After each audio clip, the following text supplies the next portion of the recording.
Brought to you by Usual Suspects.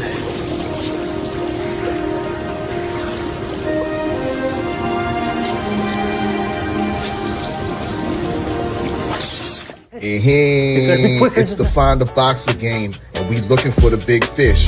Purchase your box for a chance of winning $240. Here's how. 1 out of 48 boxes has a missing boxer inside. Purchase your box or boxes by Cash Apping, $, usual 50/50. Include your box number, name, and email address, and your box number will be sent to you ASAP. UsualSuspect6.com. This time, each box will cost $10. That's right, I said $10. Remaining proceeds will go to the LDBC meet and greet, August 9th and 10th. It's a Usual Suspect thing.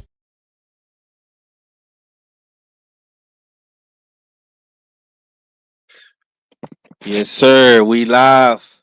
Yeah. We got people already coming in the chat. Oh man, I hope everybody is back from the dead, man. Is y'all woke out there on this Sunday, man? Let's get it. Brought to you by Usual Suspect 6. Say a couple of 100 yards down the road, I gave myself 50-50.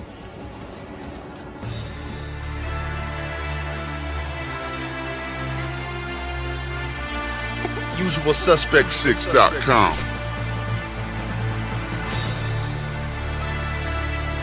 I'm tired of this, man. I'm sick of worrying about lit cars. I'm sick of worrying about the government. I can't eat. It's a Usual Suspect thing. Here we go.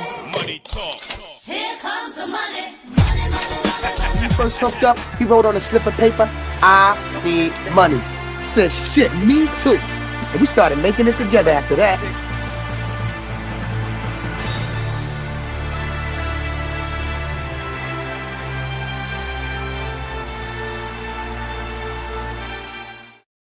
Now it's time to be dangerous. Now it's time to get risky. Now it's time to truly find out what you're made of and what you could achieve. Now it's time to truly find out how many lives you can impact. Now it's time to find out what you were destined to become.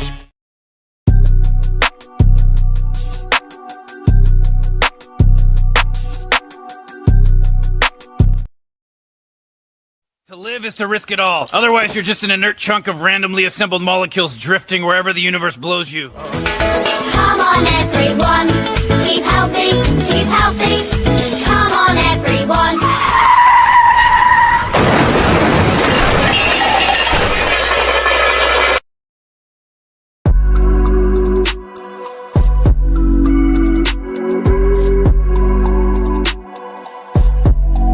Shop UsualSuspect6.com.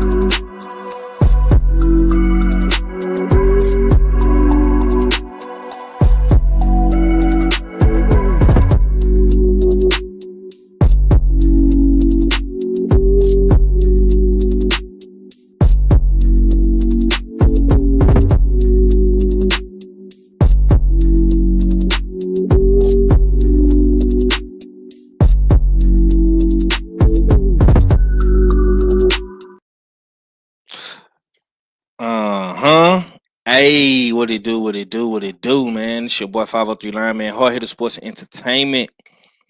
Usual Suspect Sunday, man. This is the podcast. This is the recap, man. Suspect 6 boxing recap. Oh, man. I hope everybody is having a good, safe Sunday, blessed Sunday. If you went to church, prayed, you spend some time with your family, man. I hope everybody is having a good Sunday, getting ready for some more boxing tonight, getting ready for some playoff basketball. We got the Rockets game 7 in H-Town tonight, man. It's do or die for the Rockets, man. What they gonna do, man? You know what I'm saying? Because them New York Knicks got them young pups up out of there, man. And speaking of New York, we got none other than Ack Wayne in the building. Jab Jamboree, Mr. Comic-Con's Ack and R show, man. What's going down with it, Ack? Yeah, man. Nothing, chilling, bro. You know what I'm saying? Just got done doing my little workout, and yeah, man. that Knicks, yeah, the way we packed up the Pistons. It's not the fact that we packed them up. It's the way that how Jalen Brunson did what Mm-hmm. he did. You know what I mean? We got to play them. We got to play them Beantown boys. We got to play Boston. We got to play Mm-hmm. Boston. So, Yeah.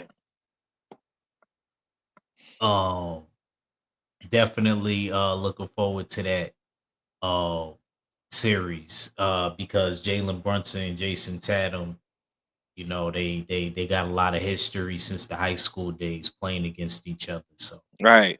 uh uh Jalen Brunson always outscored him every every time. He not getting that. What's the name? Got the ring now, so I'm not gonna get at Tatum. He got the better equipped team, at least visually. But oh yeah, man, looking forward to that series. Yeah, yeah, yeah. What about tonight? Are you looking forward to seeing the boxing tonight with Monster Inoue making his return back to America though? Yeah, man. We looking forward to that. Okay, okay. We looking forward to that. Not just him. We got Rafael Espinoza on the car and the Oh yeah, Dominican you Primo gonna be on there. watching him. Not even just him. Really, I'm want to see Polanco, Rohan Polanco, that Dominican at 147. That's about to be Brian Norman's mandatory that could crack and got one punch Mm, power just like he do. And he better, even though I know, you know what I'm saying? That's the only one, like he's another dark horse as far as the contenders, yeah. Polanco. So that's gonna be a good fight. I would love to see that fight with him and Brian Norman because he's ranked high in the WBO, I believe. So Mm, yeah, okay. Okay, okay, okay. Yeah, man. Salute to the chat, everybody that's coming through showing love. I see Big Joe in the building, Dirt Gang Boss in the building, man. Yeah, man. Usual suspect Sunday, man. I know YouTube probably won't send out the notifications to let people know I'm live. You know, they be trying to shadow ban your boy. But if you can smash the like button when you come in, just smash the like button. You know what I'm saying? That's all I'm asking. Get in the chat if you can. I know a lot of people probably, running errands or on the move or whatever the case may be. But nonetheless, man, I appreciate everybody for tuning in. I got my brother Ack Wayne in the building with me today. We're gonna get right into it. We spoke on the Times Square card on Jab Jamboree. So me and Ack kind of touched bases on that. I know how you feeling about that, but let's cook on this Canelo Williams Skull card, man. Martin Bacole, Efe Jabba was a draw. How did you feel? Okay, Joe, appreciate you for letting me know. How did you feel watching FL Jabba and Bacoli, man? um, I'll be honest with you. I could see it being even. I those is one of those fights, right? It depends on what you're looking for in the fight. Like Ajabo was moving around. He threw a lot of good counter shots. Whenever Bacoli had his greatest success, it was pushing Fa Ajaba back on the ropes. And Fa Ajaba, his ability to not be able to fight off the ropes almost was his demise. But at the end of the day, he took some great shots from Martin Bacoli. You know, I personally picked Bacoli to win in this fight. Uh, you could play me, all of us are Crow right now because everybody had to eat Crow because nobody picked the draw. So everybody lost one on that. Soon as I heard it was a draw, I was a little bit upset, but I'm glad that they kind of ended and squashed the beef. You know, I like to see how they squashed everything. And for some reason, 503, I don't know if you paid attention or not. When they talked to FA Ajaba, he said he don't mind doing the rematch, but he wants it to be in America, like he from America. So I don't know what be going on over there in Saudi to where people want to come home so quick. But yeah, he said if they do the rematch, he wanted in America. So like I said, both guys had success, particularly in what they were doing, and I definitely would like to see it again. Like I said, I could see why it was a draw. I edged it to Bacoli. Maybe could have been some biasness because I picked him, but I thought he definitely landed the more eye catching shots. But as far as ring generalship, I definitely have to give it to FA. It was calculated movement. It wasn't too obsessive. Sometimes he had to sit there and counter and dish whatever he dish and take whatever was being thrown at him. So definitely credit to both guys. It was a good fight. Yes, But sir. oh Yes. yeah, Pop, before I forget, sorry. One thing that I didn't like that Bacoli was doing when he felt like a jobber was running too much, he stopped and was getting mad that no, bro, go get him. Go get that man. But that's all I got. My bad. Yeah, man. It was a frustrating fight to watch. FA Jabba really didn't want to engage in the second half of the fight. Kind of stayed on the outside using his movement. I'm not disappointed that it was a draw neither. I actually want to see that fight again, but I rather them do it in America somewhere. You know what I'm saying? Hopefully we can get that fight again though. Uh, before I come to KG, man, this is for everybody about the Bacoli and FA fight because I don't think nobody picked a draw. I'm so tired of being fat, but I keep on eating snacks.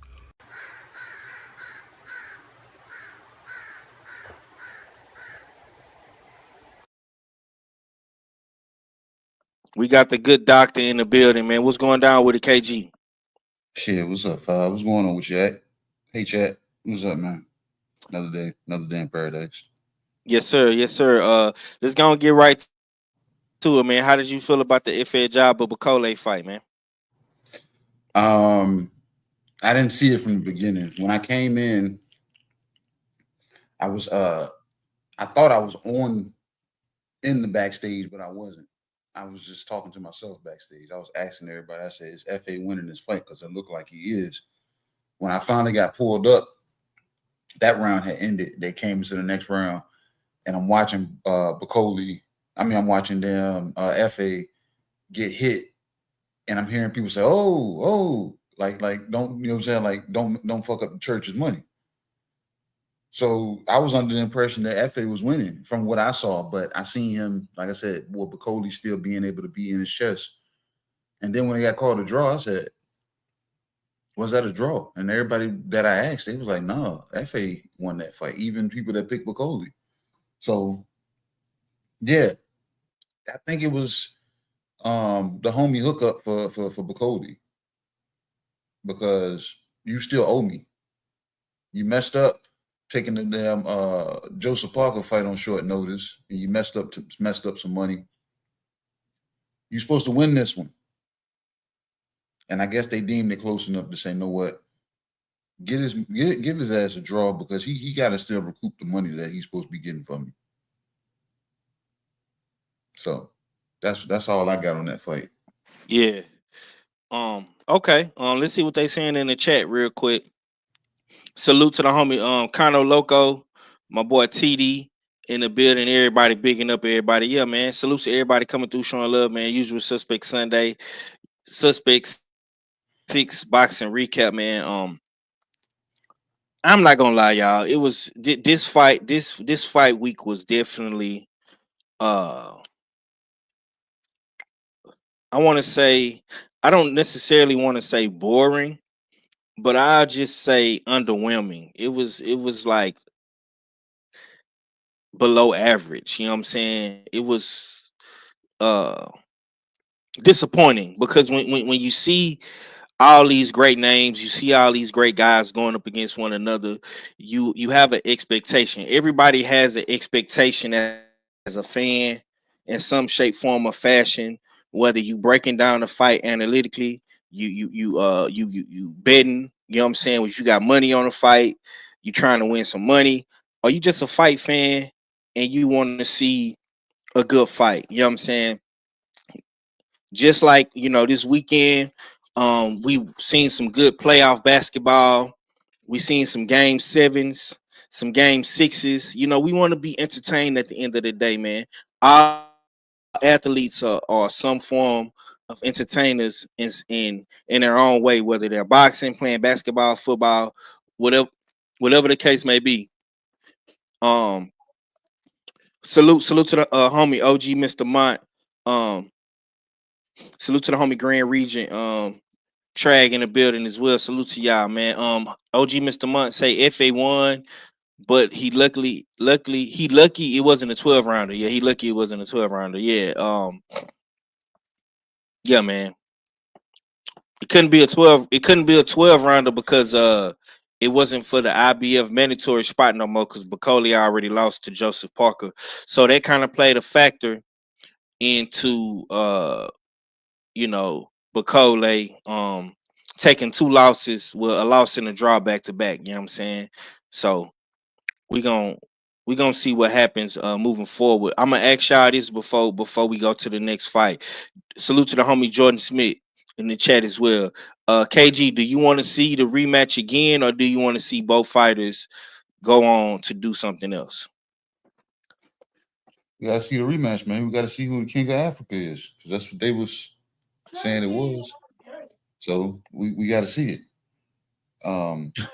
He said, and to speak to what you were saying, Five, yeah, the weekend, the weekend of fights was met like a letdown.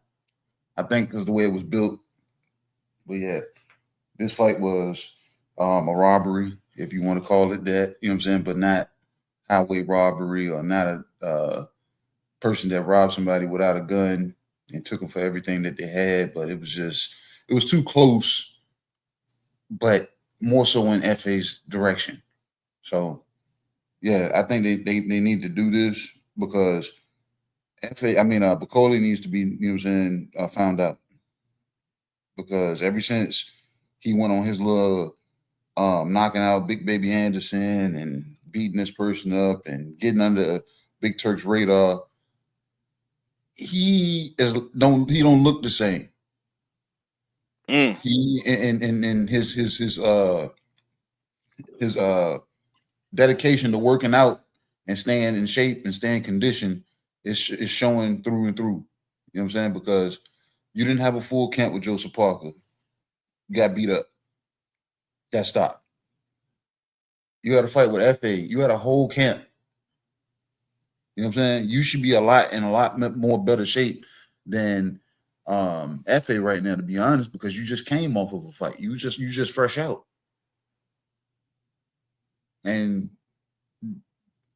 you went the distance with this dude. That fight was not supposed to go the damn distance. No stretch of the imagination. So yeah. Okay, the homie Jordan Smith say, man, this Friday card showed that Shakur levels above all these guys. All these guys got showcase fights. They got showcase fights and all underperformed. Oof, man, that's yes, it's you make a valid point, my man. I'm not gonna, try to debate that comment. You know what I'm saying? Mm-hmm. I definitely could see what you're saying and where you're coming from. Salute to my homie Mahari Nation Sports Podcast. Salute to you, bro.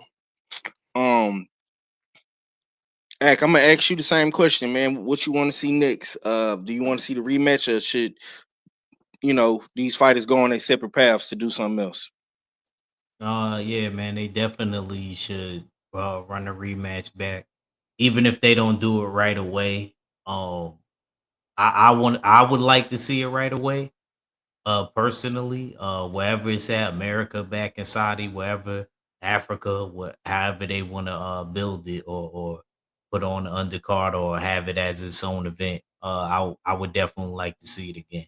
Hopefully they could put some toward the intern belt or something on the line, so it's a 12 rounder. And then I also heard Bacoli to add on to what KG was saying. I did hear Bacoli, I think, in a post-fight interview after the fight, him saying that he didn't have a full training camp again. What is up with you not having these full training camps in the Congo, bro?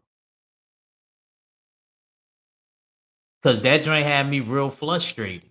Yeah, you lost the weight. You wasn't as big as you was in the Joseph Parker fight. That's why I didn't pick your ass in the Joseph Parker fight. It's gonna be hard for me to pick against Joseph Parker.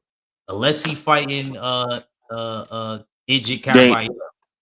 oh, okay. I thought you was gonna say Daniel Dubois Usyk. Well, because Mahari. they fighting each other. That's the only Right, right, reason. right, right. And it Yeah. would be, to be honest with you, I don't think he could beat either one of those two because I think they in a space right now. But he does put up a good challenge. But if he could get past like an Idjit, because I think both of them both been the dudes that are climbers right now, that are the contenders, that's real climbers that been beating everybody in their way. I would love to see them two go up against each other to see who gets the winner of Usyk and Daniel Dubois. But yeah, but anyway, back to Bacoli. Yeah, I definitely would like to see that right away. But if it can't happen right away, I would definitely want to see it somewhere down the line. Not too far down the line, but I mean maybe a fight or two after. Because sometimes we be expecting the rematches to come and they don't necessarily go like that. They end up getting another fight in between, and then we see the rematch maybe 2, 3 fights down the road. I hope it don't take that long, but yeah, I definitely want to see it. Mahari got a message for you, Ack. He say, tell Ack that his Knicks will end up getting thrashed by the Celtics. Stop texting me Knicks stuff. Oh man, he say you been on his line, man. He said stop texting him, Ack. I was ready to Yeah. defend that. I was ready to defend that until he said that. Damn, you be on this man line. Yo, first of all, he texted me first when the Knicks won. When Jalen Brunson hit that game-winning shot against our fellas cousins. Nasty act. He texted me first, like, "Yo, I'm happy for y'all." You I better said, act "Way to like you go." a damn big forehead light skin chick and don't respond. Look, I'm serious. Leave I can his show ass on y'all the red. messages. I can show y'all the messages. That's why I'm I not don't need worried to see about it. what It's the Mahari fact said. that you responded to it. You know what I'm saying? That's what it is. You know what I'm saying? It It's don't the fact. matter. Nah, I don't know what you're He been saying. You know what I'm harassing me saying? The about my fact that you team responded to it. all You're supposed to act year, like bro. you some light skinned You tell chick. y'all don't be knowing what this dude be saying to me, bro. Leave And him then on when the red. Bulls got knocked out, Let him talk because to the himself. Bulls ain't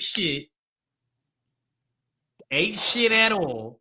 Let I'm him like, talk to those the himself. boys you need to be repping with Ant-Man and them boys. That's who he need to be repping.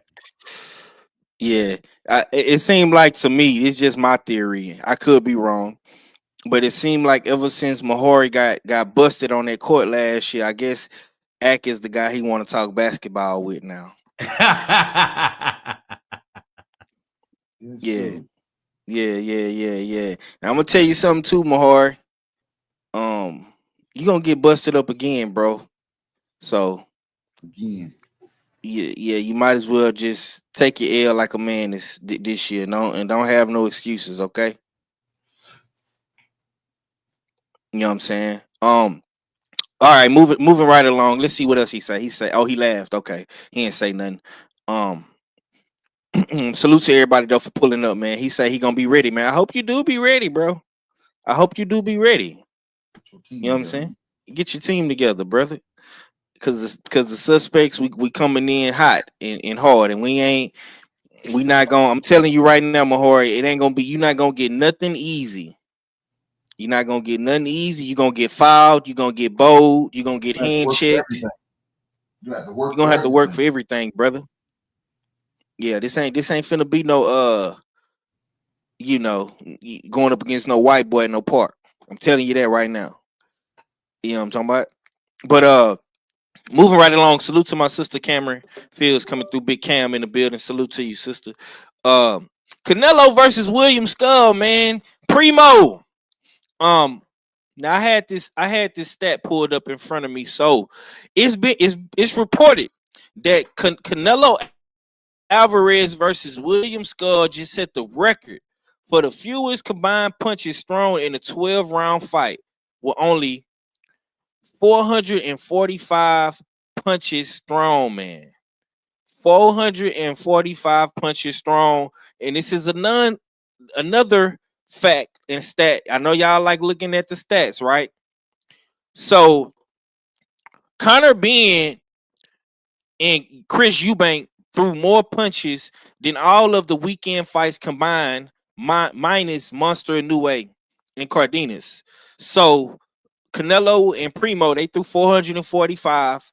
Garcia and Rowley threw 474. Haney versus Ramirez threw 503. 503. That's a good number. You know what I'm saying? And of course, Eubank Jr. and Conor Ben threw 1,505 punches.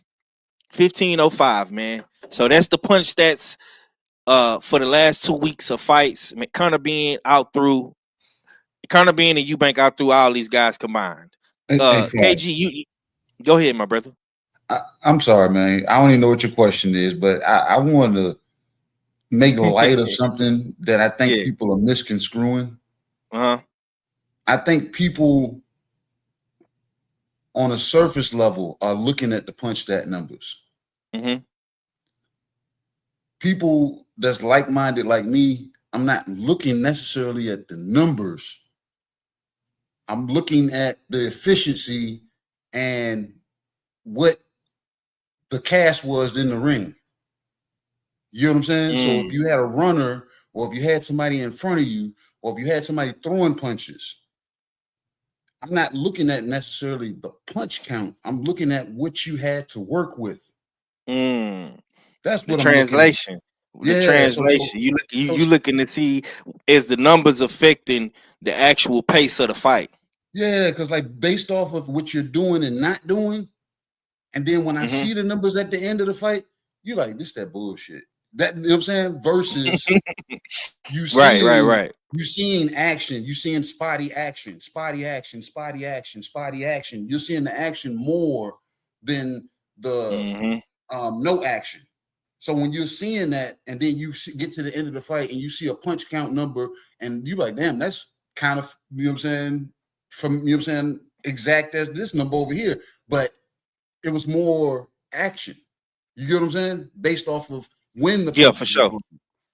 Who threw them back and if they threw anything back. So, like I said, I'm not trying to get everybody, you know what I'm saying, wound up and fixated on boxing the actual numbers. I want you to look at the actual show. Right. You know what I'm saying? The film. Yeah. Okay, so let me ask you this. And I'm glad you said that, because this is what I want to ask you, because you always looking at it from a like-minded, level-headed perspective. You non-biased, you objective, and of course you a trainer, so you always got your training glasses on, looking through them lenses. Based off the numbers that I just laid out versus the film that you saw in the Canelo Williams skull fight, in your honest opinion, bro, what made that fight non-entertaining to you? If you deemed it non-entertaining, what was your thoughts on that film and the numbers in that fight? Two things. Canelo looked old, and Skull thought this was a damn game of two-hand touch. And he said, as long as Canelo's not touching me with both hands at the same time, I'm good. Because I ain't never seen like Act knows this. He's been in the gym, and he's been in there with the guy that's fleet of foot. And every time you go to whiff a punch, what do he do? His arms go straight up in the air. You know what I'm saying? To draw notice to the fact that he missed a punch. The guy that threw a punch missed a punch. You're drawing attention to yourself by trying to evade every damn thing. So he was putting on the show that Canelo was missing. So that kind of fed more to Canelo looking old. You know what I'm saying? Missing punches. And the ones that was landing, a lot of those bitches was beating the arms up. It wasn't like solid punches to the body. It wasn't, you know what I'm saying? He was like, Skull knew where to get hit with some of those punches. He was on the move. Like I said, it wasn't entertaining because him being on the move and making the old Canelo miss, he wasn't throwing anything back. And then when he was, it was more so like Andy Cruz shit. I'm just point fighting. I'm not looking to hurt you. I'm just, You know what I'm saying? I'm just getting something off. I'm just trying to get points. But it's not really, that's not how the professional ranks them do it, bro. You can try to point me to death, but every time Canelo was loading up, that was more appeasing to the damn judges. Yeah. Even though this shit won't land him. You know what I'm saying? So, like I said, it was I don't know if these motherfuckers collectively said they was just gonna rob Turk of his bread for the weekend. That's what all these motherfuckers did. You know what I'm saying? Theo was the only one that had some integrity and said, I'm gonna actually go in here and put on the show for Turk so he can clap for me. Damn, I don't think nobody else had no ambitions on Yeah, he the only one that wanted to earn. He the only one. He the only one wanted to earn his check, huh? Yeah. Yeah. Yeah. Oh, Man, yeah. Okay. It's just ugly, man, you said something. You said something right there, bro. You said something.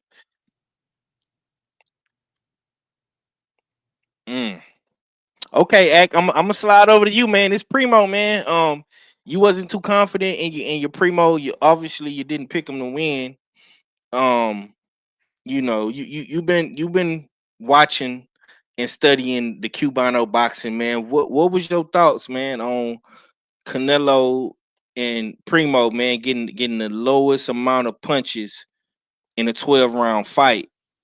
How did you feel, man, versus you actually seeing it and watching it? Like, did you feel like William Skull needed? Go ahead. Nah, I was saying I didn't feel any way about it. He boxed how he boxed. That's how he always boxed. And you want to know the crazy thing about that is they scored that fight closer than the Edgar Berlanga fight, Billy Joe Saunders. I could keep going on and on.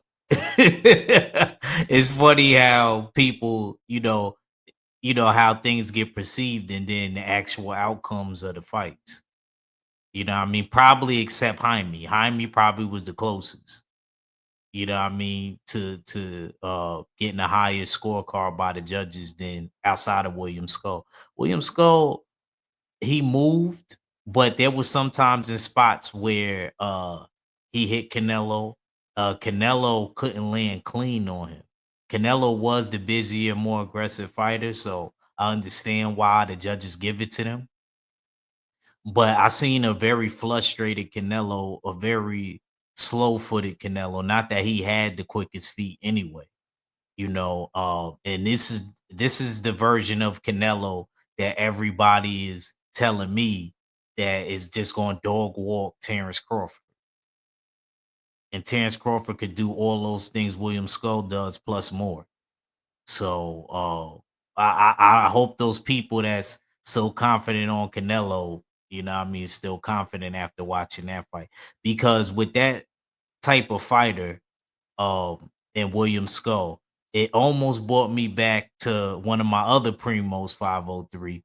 We're gonna go down memory lane. Is Landy Lotta. It took me back into that mind frame because it was definitely similar boxing. All Cubans don't fight that way. Ugas don't fight that way. Ugas don't move that much. We remember Ugas. Ugas is sitting there with you and bang with you, move upper torso movement, stuff like that. It's dudes like when Islandy Laura was young, and you see dudes like William Skull that's really a pure boxer that's really gonna try to box. Even Robisi don't move like that. Robisi is sit mid-range with you. So like I said, it's different styles. And I think those type of boxers still to this day give Canelo problems, pure boxers, because they exploit Canelo in not being a pure boxer and not being able to box that good. And I'm not going to all the way blame William Skull. I'm going to say the same thing. I'm going to keep the same energy with Ramirez in the Haney fight with Canelo. You should cut off the ring. And shout out to Danny Jacobs for saying that. Because you had Sergio Mora, who my New York brother beat twice. Pop your shit, man. Yeah. You know what I mean? Shout out to Danny Jacobs. You know what I'm saying?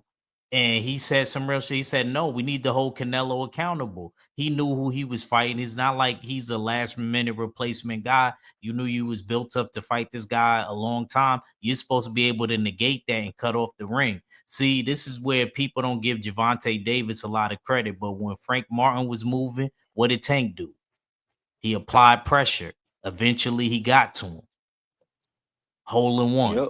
Knocked him Canelo out, 8th knees round. bad. He ain't cutting nobody ring off like that. Nobody that fleet of foot. That man damn was yeah. That was Now I look, moonwalking out there. I look, Kay. I'm not That man was saying moonwalking. I'm not saying that, but I'm just comparing the fact that he was moving. You know what I'm saying? Rick Martin literally moved that whole damn fight all the way up, maybe to like the 7th, 8th round when he got clipped and got out of it. I'm just comparing like that as an example of that's how you could. That's one way you can negate somebody's movement. Yeah, certain people even are faster than others, but yeah, that's a game plan that you can apply to try to get somebody out of there and pack somebody up. Same thing with Bacoli and Efe. yeah. I think Canelo was just, Even he was just stuck behind trying to cut them ankles though. That's all. man, Canelo old as hell. Yeah, Them he just knees stuck behind bad, trying to man. cut You them know the motherfucker. Yeah, motherfucker got them knee braces on for a reason. I don't think that's just for to use his VC up. You know what I'm saying? He got them shits on because his knees bad, man. Yeah, I think Tank is a great example to use for somebody to cut the ring off. I would even say Earl Spence when Earl Spence was in his prime, like when he fought Lamont Roach, not Lamont Roach, but Lamont Peterson in that fight. You know what I'm saying? Terrence Crawford does a good job of cutting the ring off. Mel Charlo does a good job. It's a lot of good fighters we can point to. David Benavidez is another one. I think David Benavidez displays great, ring generalship. You know what I'm saying? I think that's another guy that can, cut the ring off pretty good. Arthur Beterbiev, you know what I'm saying? And he's just as old as Canelo in boxing years. You know what I'm saying? Let me get back in this chat, man. We got Tay Tay. Then she done slid up in here. My boy TD pulling double duty on both his accounts. Salute to my Bronx brother. TD in the building. TWR, the War Report, the R fella. And he up in here, he say he pulling them fatherly duties. He got to listen in today. Hey, brother, I understand, man. I had fatherly duties this morning with my son. You know what I'm saying? But I was able to get back in time to do the show. Luckily, they got their ass kicked in a 7-on-7 game. Like I could come home. You know what I'm saying? The homie Kicker says Canelo is old in boxing terms. Over 70 fights. My boy Felix Nunez in the building. TWR says anybody that believes Skull should be undisputed right now, don't ever talk boxing to me. Yeah, I don't know nobody saying that who said Skull won that fight. I ain't hear nobody saying. I just hear people talking about the fight was trash. But if somebody feel like Skull won, man, they weren't gonna get that shit to no William Skull doing no shit like that. No, sir. If no Ryan fight, where does Devin go? We gonna get to that. We gonna get to Dev in a minute. Salute to the homie Macadacious Mac of the South in the building. I see you, bro. Golovkin, yeah, Triple G was good as well, man. Salute to OG Mr. Mont. That's another good example. Yeah, Triple G was great at cutting that ring off, man. Salute to the homie main biker in the building. He say salute to the Smoke City panel in chats. He appreciate you, bro, for pulling up. Y'all be sure to go shop Usual Suspect 6, man. Make sure you shop, man. Go get your tees for Las Vegas, man. We got some great merchandise up there, man, for the LDBC meet and greet. You know what I'm saying? Go show you support. Okay, man. Let's go ahead and keep cooking. I'm gonna say this about Canelo William Skull.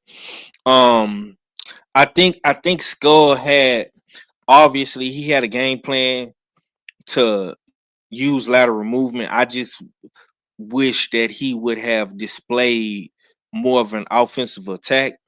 And like Axe said, and Canelo got to do a better job of cutting the ring off. You fought Laura, you have fought Floyd. You fought a bunch of good guys with good feet. Amir Khan, you know what I'm saying? It's a bunch of guys Canelo have fought that have good feet work.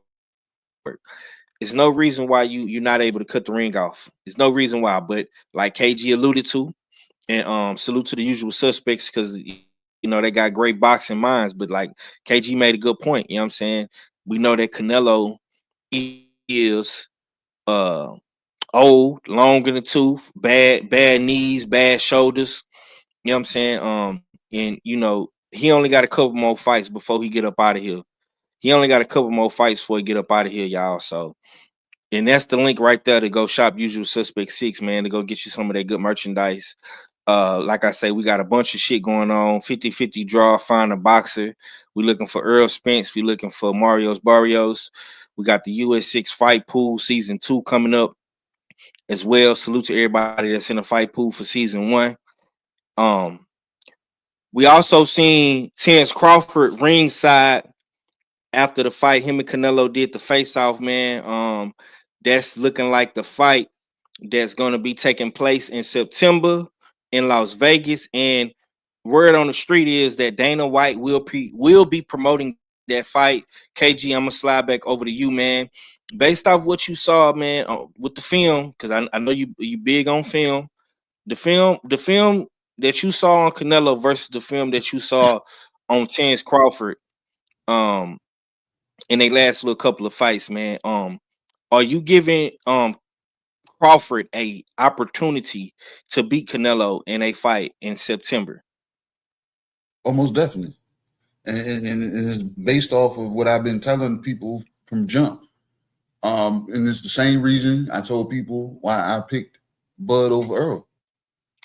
It's being able to it's the smarts, being able to make the adjustments when he needs to make the adjustments. He's able to put a comma there and hold you off if things ain't the greatest until he gets to the corner. Bomac and the team can then say, hey, this is what we there gonna saw.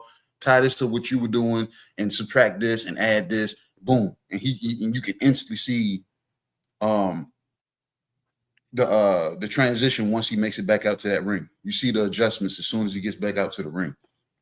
So and then Bud has a wrestling base. That's why I was trying to tell people. I said, bro, he has a wrestling base. So his base, he's naturally just strong. It ain't about the punching power. He's physically strong.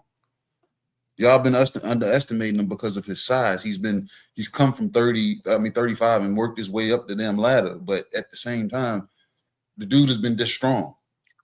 Then his reach is longer than damn normal for somebody his height. Mm-hmm. You see how he fills out. In the past, we seen him walking around. I don't know if it was cap or not, but we seen him. They said Bud walked around at 160, 170. You know what I'm saying? In between fights anyway. So he started powerlifting during the Earl fight. That's why he came in overweight. Made the weight, still beat the bigger man. And ever since then, me and Alpha have been behind the scenes talking about it. I said, bro, Bud is doing all of the active stuff that you should be doing. Mm-hmm. Like he's out playing basketball. That's a lot of cardio, a lot of lateral movement, a lot of hand-eye coordination. And he's playing, you know what I'm saying? And then you see him wrestling with guys bigger than him. So he's constantly staying active, physically wise. Then he's been powerlifting. Playing darts, okay? Huh? He playing darts, eye coordination. Playing darts, you know what I'm saying? All hand-eye coordination. He's saying, you know what I'm saying? Like I said, everything he's doing in between now and September, everybody's like, oh, he can take that time off. Yeah. He was allowing the body to get acclimated. Shakur goes to Big Bear. He probably stopped by Big Bear with Dev and damn on and Teal was out there with was it Honor Barbosa? Whoever was out there with Dev. He probably stopped through. That's stomping grounds for him. He got property out there. So the dude he's a gym rat, constantly training. Bud is just active now because now he's that dude that he can move around a little bit.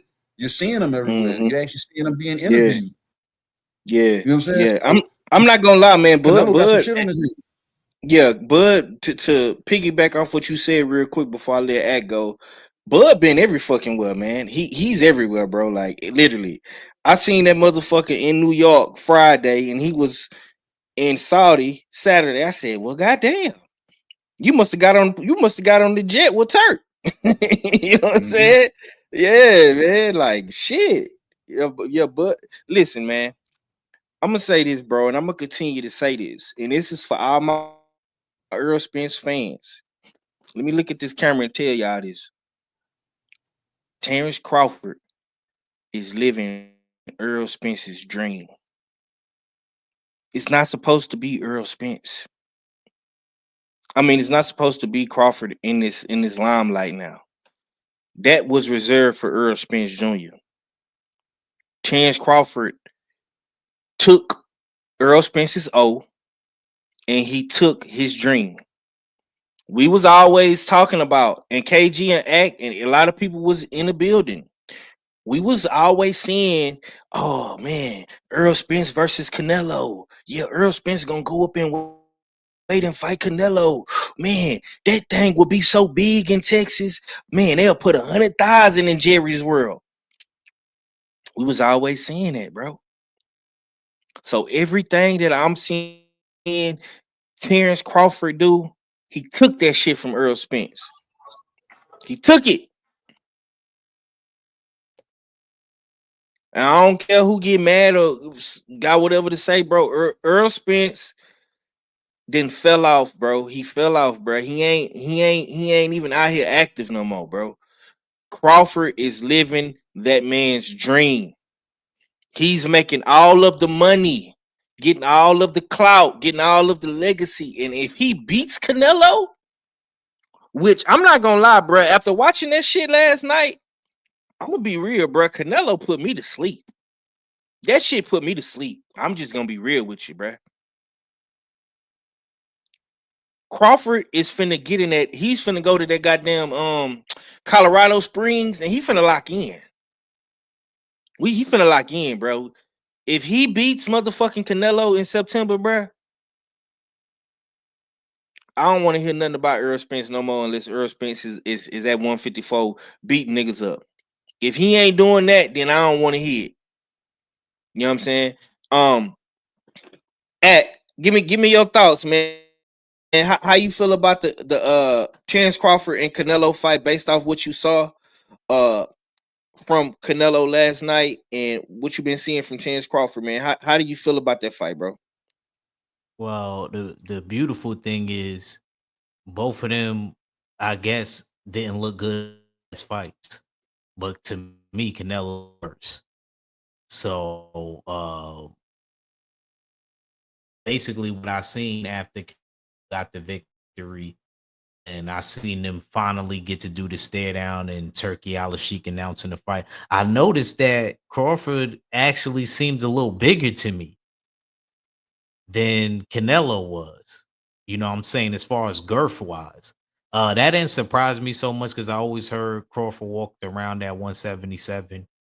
You know what I mean? When, you know what I mean? And solid. They told me it was a solid 177. So I know that he knows how to put the weight on gradually. I heard that he has this top secret contender that they got. That's a Mexican kid. I don't know if it's Raul's something to do with Raul, you know, his Mexican trainer. I don't know if that's one of his dudes, but they told me like he's coming. He had 168 too.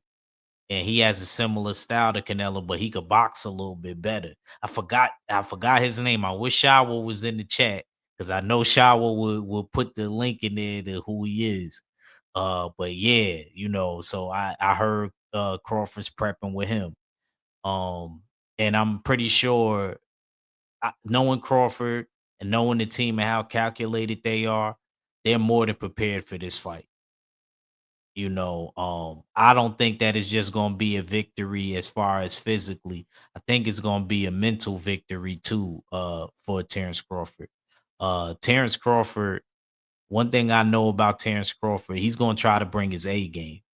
A lot of people are scared. They thinking that it's going to be one of those situations, and I don't want to bring it up, but I got to bring it up. The Jamel Charlo situation, because I hear a lot of people that always say, "Oh, I hope Crawford doesn't lay down and do what Mel Charlo did, because Mel Charlo was so dominant around that time. Then he got in the ring with Canelo, and he just laid an egg. But you got to remember, these two's mentalities is different.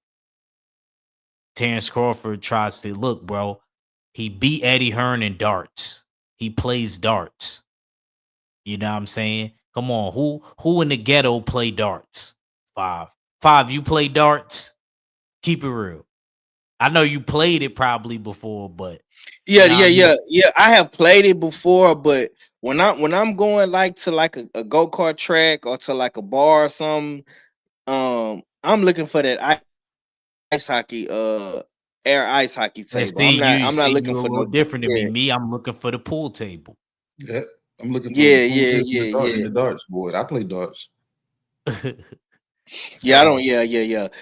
The first time, I'm gonna be real with you, bro. The first time I actually played darts was last year. My brother-in-law party, and they had like they had a darts thing in there where we played. But nah, bro, I'm an air hockey guy. I like to play air hockey. You know what I'm saying? That's how I get my I'm little cool with hand-eye that. Yeah, I'm coordination cool with thing. that too. We might have to get that in Mhm. Vegas. You know what I mean? I'm a pool guy. You know what I mean? A lot of people in my family on my mom's side, they play pool. Got a cousin named Milton. But I run the darts with Kay, and I play the air hockey with you if we find somewhere out there. I'm I cool. I grew up with a pool table in my stepdad's house. See? That was in the So den. Everybody, yeah. That was like when he entertained his guests, they had the pool table. So I used to play too. And then I played when I was in the military. So there you go. Mm, But yeah, that'll be fun. Y'all just gave me an idea. That'll be the usual suspect retreat. Anyway, back to Terrence Crawford. He's just one of those people to me that's just a natural competitor, and he grew up right. that way, and it translates in the ring, and you see that. The way he dominated Earl Spence was so unexpected. We knew he would win, and I think me and K picked him by stoppage, but we didn't think it was going to be like that. You know how you can envision something, but it wasn't going to be like that. I didn't think it would be like that, you know. So, imagine if the Canelo fight ends up being like that, because we never seen Canelo is known for his chin. So for Terrence Crawford to get that notch on his belt, not saying he's going to do that. I'm gonna say that again. I'm not saying he's going to stop him and do that to Canelo, but like everybody else been saying, and it's been the theme this week: a win is a win. Whether Mm. you're running, because that's what they've been telling me. I mean, a win is a win. So, good luck to Crawford. I definitely believe he could pull it off after what I seen last night. And like I said, I think mentality wise and physicality wise, I could see him beating Canelo. And I think him not taking a fight, which I would have loved to see him do, I think he's not trying to risk anything, and I think he's just believes in his ability, and his team believes in their ability enough to where they know they could win, and it's a way of being fresh and preserving themselves at the same time. So good luck to Crawford, and I think, like I said, I think he could do it. Yes, sir, man. Smash the like button, please. Share that stream, man. It's the usual suspect team, man. Suspect 6 boxing, man. This is the recap. This is the podcast, man. Usual suspect Sunday. I appreciate everybody for tuning in. I got my good brother KG. And of course, man, Ag Richard pulled up on me, man. All fellas in the chat pulling double duty. Appreciate you. Salute to my brother, Mr. Sheldon, coming through. My boy, all fellas say he a top ambassador. Um, Kicker say Bud will make it a good fight because he will engage, and that could also play into Canelo favor. Yeah, it's gonna be interesting to see, man. Um, Jordan Smith say Bud, my guy, but holding hands with Turkey is kind of crazy. Oh man, he got caught holding hands with Turk, bro. I didn't see that. I But didn't see Turkey that holds one, a lot man. of Yeah, people hands, bro. Stop. We need to stop acting like we haven't seen him like holding yeah. a bunch of fighters' hands and walking with them. And the people that go to church or that stood in groups and been told to Exactly. hold your neighbor's hand, and them people ain't got no money in the bank. You know what I'm saying? So, hey, man. Shoot, my pastor used to do that. Pastor God leave you Buxton used to alone. do that all the time. You know what I'm saying? And then he start praying on you. Yeah. OG Mr. Mon say he pretty much retired. If you ask me, yeah, Earl Spence, yeah, man, Earl Spence fell the fuck off, man. Terrence Crawford out here living that boy dream, man. And I know a lot of people don't like it, bro, but it's just the truth, bro. Like Crawford is just that guy, man. Like, and look, listen, draw, bro, to Canelo, bro. He finna get that bag. I'm talking about that bag. And probably ride off into the sunset, man. At this point, man, it's nothing left for Terrence Crawford to do unless he go to 154, he fight Virgil, or he fight Charlo, whichever one, male or mile, you know what I'm saying, 168. Like, there's really nothing else left for Crawford to do at this point. The man has dominated boxing for what? Damn near 2 decades now. So I mean, it's really nothing else. It's nothing else left for the man to do. You know what I'm saying? Mahari says Terrence Crawford is very competitive, completely opposite of Mel Charlo. Mahari, don't do that. Don't do that, Mahari. Charlo competitive, man. I just feel like he got overwhelmed in that fight, bro. Charlo competitive, man. He just like, yeah, he was just happy. He was just happy to be there, bro. That shit was overwhelming. You know what I'm saying? It is what it is, man. Canelo and Crawford both gonna step the game up. We're gonna see. Crawford will win, but the official result could be a draw. I don't know, bro. I have seen Canelo lose, bro, multiple times. Bro. Canelo is beatable, bro. He's very beatable.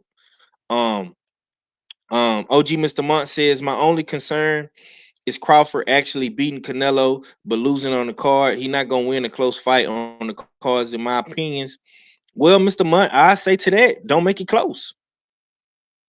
I mean, Bivol did it. Mm-hmm. Why we trying to act like Bivol didn't do it? And Bivol ain't do nothing It wasn't It wasn't about Bivol's size. It was about him being smart. He didn't get into the exchanges that Canelo wanted to get into. He stayed away when he wanted to. He used his range. You know what I'm saying? That's what Bud's gonna do. Bud is gonna fight this fight so damn smart, and then he's gonna turn it up when he needs to. If you don't need to turn it up, watch how smart this fight goes. It's gonna frustrate Canelo. He's gonna say, "I hate these kind of guys too." You're like, but he didn't get on his bicycle from you though. He just hit you and didn't get hit. Yep. Absolutely, man. Okay. So we already know what Canelo is doing next. It's no need to even ask what we want to see next from them guys because of course we already know the fight is happening in September, man. But let's backtrack a little bit, hit the rewind button, man. I want to go back to Friday. Salute to Stormy B, man, for pulling up. He say late to the party, but I should have shared the show. It's never too late, Sensei. You know what I'm saying? All you gotta do is hit that share button. If you don't hit the share button, just smash the like button for me, OG. Appreciate you. Let's talk about Times Square, man, New York, man. More on KG because we spoke briefly. KG called me yesterday talking shit. He called you. Oh man. Yeah. I got lucky this weekend. I got a phone call from K. Yeah. He said, "Yeah, I called him." Yeah, but I'm gonna lean more on KG in this segment because me and Ack kind of cooked on it. I'm gonna let Ack cook too, but I really want to hear what K got to say. I want to ask you this, KG. These 3 fights, right? We know what we saw. We saw Teofimo outperform everybody. I'm hearing a lot of people saying, and you kind of even alluded to it in your last take with Turkey putting up all his money and dudes just coming in there to get the bag, man. Do you think that these new era of fighters are just too spoiled? Or do you think that it was just how can I say this? Do you think that it was just a bad stylistically matchup in these cards, or like what do you think was the center root of the problem? Was it the money? Was it the style matchup? Was it the atmosphere? Because I'm hearing a lot of people saying that well, Ryan Garcia said this. It wasn't a boxing atmosphere. It was too small. It was too intimate. It wasn't no crowd there to get the fighters going. I mean, does all that play into factor to these lackluster performances? What's your thoughts on that Times Square card overall? First and foremost, I didn't like the ring walks. Like, I understand they was trying to. You didn't like them niggas. You didn't like them coming out in the taxi cab in the Batmobile. I wasn't a fan of it because these guys, if you paid attention, and if anybody knows what a New York block is, they're not short. You know what I'm saying? They're not short blocks. Okay. They're not regular city. They're not regular city blocks. So wherever they were picking these guys up from and driving them to where the drop-off point was, these guys are sitting in a car with their knees propped up. You know what I'm saying? They're not walking. You know what I'm saying? The blood's not flowing now. Now everybody got to wake themselves up by the time they then pull up. So if you look at every fighter that got out of whatever vehicle they was riding, when they started going up the steps, they all had the same look on their face. From T.O. to damn Ryan to Rolly to Dev, they all had the same look on their face. Like, damn, man. It's almost like they had a damn look on their face. Like, nigga, now I gotta walk up these stairs and walk across this catwalk. The warm up that I was warming up. I was just warming up before they put me in this damn car. Ryan had it the worst. This nigga had to climb into a damn Batmobile. Everybody else either had a truck. Well, Ramirez, he had the damn step up. He had the big lifted truck. You know what I'm saying? But at the same time, that's not how you. And who got out of the old school taxi? I don't know if Axe old enough to remember what one of those old school taxis like in New York. They're crammed in the back. Your knees they're almost like cop cars. You know what I'm saying? That's not comfortable. So yeah, you giving me flashbacks now, bro. So them taking that approach, and if the fighters having to rewarm themselves, you know what I'm saying? And then I was under the impression that all of the monitors that was in that Times Square area was going to be showing, you know what I'm saying? Some of those monitors was going to be showing the Fatal Fury preview and clips, and the others was going to be showing the actual fights. Because for all those people outside of the little area, this Times Square area, those people could have been the damn driving force and the energy that the fighters would have got, because they would have heard the oohs and ahs from out there. They were all trying to look over the damn gate at the little monitor that was over the ring.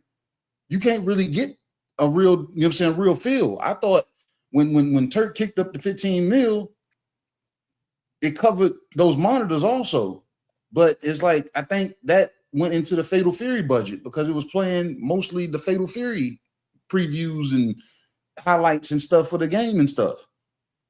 So they dropped the ball there. So if you was going to have 300 people inside of the fence, the 400,000 that was outside should have been, you know what I'm saying? They should have been able to hear it. You know what I'm saying? They should have been able to feel it. They should have created a boxing setting there. Like I said, so I can understand some of the fighters not having that, you know what I'm saying? But you got to look at somebody like T.O. T.O. was dancing in the kitchen, washing his dishes as if nobody was there. So it didn't make a difference for him if anybody was there or not. That man was dancing as if he had, you know what I'm saying, a set of beats on his head, listening to whatever song he was listening to. He was in his groove. He was in his own groove. So he found entertainment in himself because of where he was at home in New York, where he's from. Gonna come off mute. There you go. I knew he was gonna do it. I knew he was gonna do it. but so I can feel that. It wasn't a boxing feeling. And then the people that was there, the 300 people that was there, you can hear most of them people was voting. I mean, was damn cheering for T.O. when he was there. They was calling for Gordo. You see what I'm saying? So, but I didn't see nobody else. Arnold Barbosa didn't have a crowd screaming for him. Dev didn't have a crowd screaming for him. Jose didn't, Rolly didn't, Ryan didn't. It seemed like people, the New York natives, came to see Tio because they was calling for Gordo.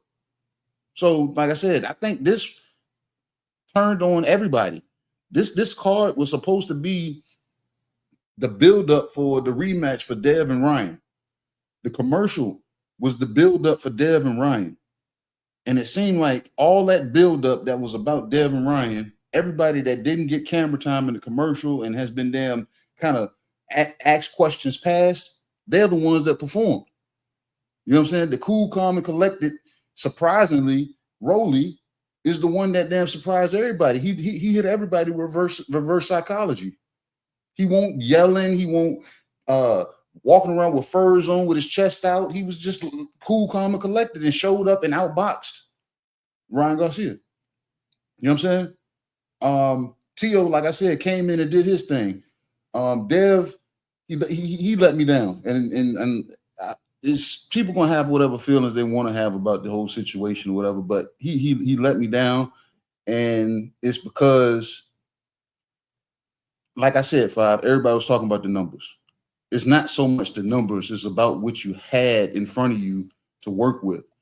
And the thing about it, Okay. So let me ask you this real quick, not to cut you off. Was Devin Haney's film worse than William Skull and Canelo film? I'm gonna say it's worse. You know why I'm gonna say it's worse? Because Devin Haney came off of a year layoff that he took on his own. You know what I'm saying? So that's true. If any rust that you may have had on you that had to shake off, it was you chose to take that time off. Because he said, I'm going to take some time off and spend some of my money. You know what I'm saying? So you chose to take that time off. So when you came back, and then when he came back, and look, this is what I was going to say before you cut me off. This is why it's worse, because this whole conversation can do a complete 180 if Dev had looked comfortable. He didn't look comfortable, I want to say 80-85% of that fight. And he didn't look comfortable, and he had a guy in front of him, like right in front of him, not throwing any punches. You get what I'm saying? So I know Ak was pointing out fighters, you know what I'm saying, Canelo not cutting the ring off. You can say Jose Ramirez didn't cut the ring off, but at the same time, he didn't have to. Dev damn had so much left and right lateral movement. Even if he tried to cut the ring off, it should have been Dev setting something up. Like Dev could have, like that. Like I'm disappointed because that fight was completely tailored for Dev to go on a showcase. You know what I'm saying? Because Jose Ramirez was slow. He looked old. The punches that he did throw, the ones he missed, it was like swinging for the fences miss. Lateral movement, all that lateral movement, step off, catch him something over the ear. You know what I'm saying? Make the misses count. That's you know what I'm saying? That's why it made it worse, because nobody was criticizing William Skull for being a mover and a shaker. Nobody was considering, you know what I'm saying, criticizing Canelo for throwing heavy punches and plodding around. You know what I'm saying? Nobody was doing that. But the thing about Dev came off of the no contest. And coming off of the no contest, you're at a comfortable weight now. You said it yourself. You said, I feel good. I feel this. Everybody said it when they saw him at the weigh-in. This kid looks amazing. He said, y'all going to see, this is going to be the best Devin Haney that you've ever seen. You know what I'm saying? Because I'm myself. Fight starts, you can see the PTSD. He was not settled. You know what I'm saying? He came out of the gate sitting down on punches, and I was like, you don't have to do that out the gate. I understand that's what's been trained, but you don't have to come out of the gate loading up with these punches. And then he was missing those punches because you could see the jitter there. You could see the nervousness. His feet were not settled. Like Dev was not settled majority of that fight to me. Like he really wasn't. And the thing is, Jose, for some whatever reason, he wasn't settled. You know what I'm saying? Because he was not throwing any punches. He's standing, like I said. So I was disappointed from both fighters, but more so for Dev because I didn't expect nothing from Jose Ramirez. Because I put Dev down to go down to completely outbox him, outclass him. He outboxed him, but it was at a minimalist, you know what I'm saying, status. Like it was like minimalist, like right. And like I said, I still don't get none of this shit twisted, Five. This can be a completely 180 conversation if the man looked comfortable. He didn't look comfortable, so therefore to me, it just didn't look good at all. I don't care that he landed the third least amount of punches. I don't care that, but it was the fact that you had a man applying pressure to you, throwing no punches, and you never showed no transition of setting anything up and keeping it that way. It just looked bad to me. That's all. So shout out to him for coming off of his own year layoff and, you know what I'm saying, getting the win and everything. But it's Five. Look, I'm gonna say this. If you know how everybody criticized Dev, if you thought that performance was going to make people criticize you less, it's not. They're going to criticize him anyway. They was going to criticize him if he had beat the dog shit out of Jose Ramirez. But the fact that you went out there and looked that way is giving people then the ammo to continue to criticize with a heavy hand. Yeah. That's true, man. That's true. They gonna have something to say regardless, man. Salute to the homie D man for pulling up. I'm gonna play this video. We're gonna get into some usual suspect reacts, and I'm gonna come to Act. I got a question I want to ask Act, but I want everybody to hear what Tim Bradley had to say. It's Tim Bradley right here. Ryan put on the as well, but Haney was supposed to be going back to the drawing board, getting better. Did you think he got better? Absolutely not. Mosley to the team, all that stuff. Just because you add a Hall of Famer to your team don't make it don't make you better. I promise you that. Devin, yesterday, I felt like he didn't want to fight either with Ryan Garcia. The way he was fighting, how scared he was.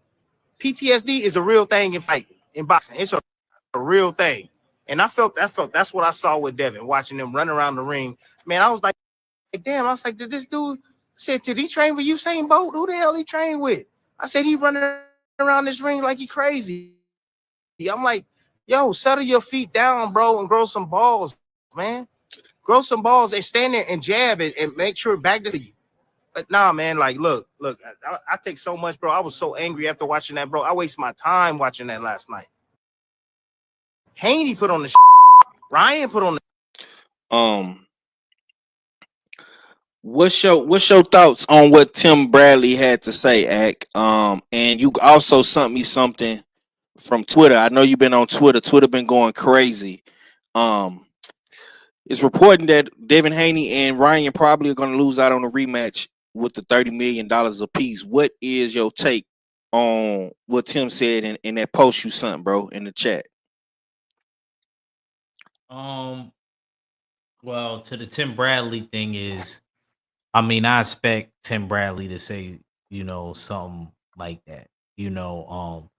Overall, the fight card, it didn't live up to his expectation. Like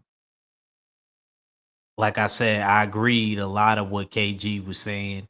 My thing was, it wasn't the movement that necessarily, it was the part that KG said, and I said that when me and you had covered the fight. I wanted him to more set things up, settle a little bit more, and just pull the trigger a little bit more. You know what I mean? Because I felt like he could have got Ramirez out of there. So I don't agree with what Tim Bradley was saying. I thought what Tim Bradley said was kind of harsh. You know what I mean? It was supposed to be Dev's comeback. He said the same thing I said though, Ed. No, he did, but he didn't say it like I said. The way he phrased it was very harsh. He said it was a shit show.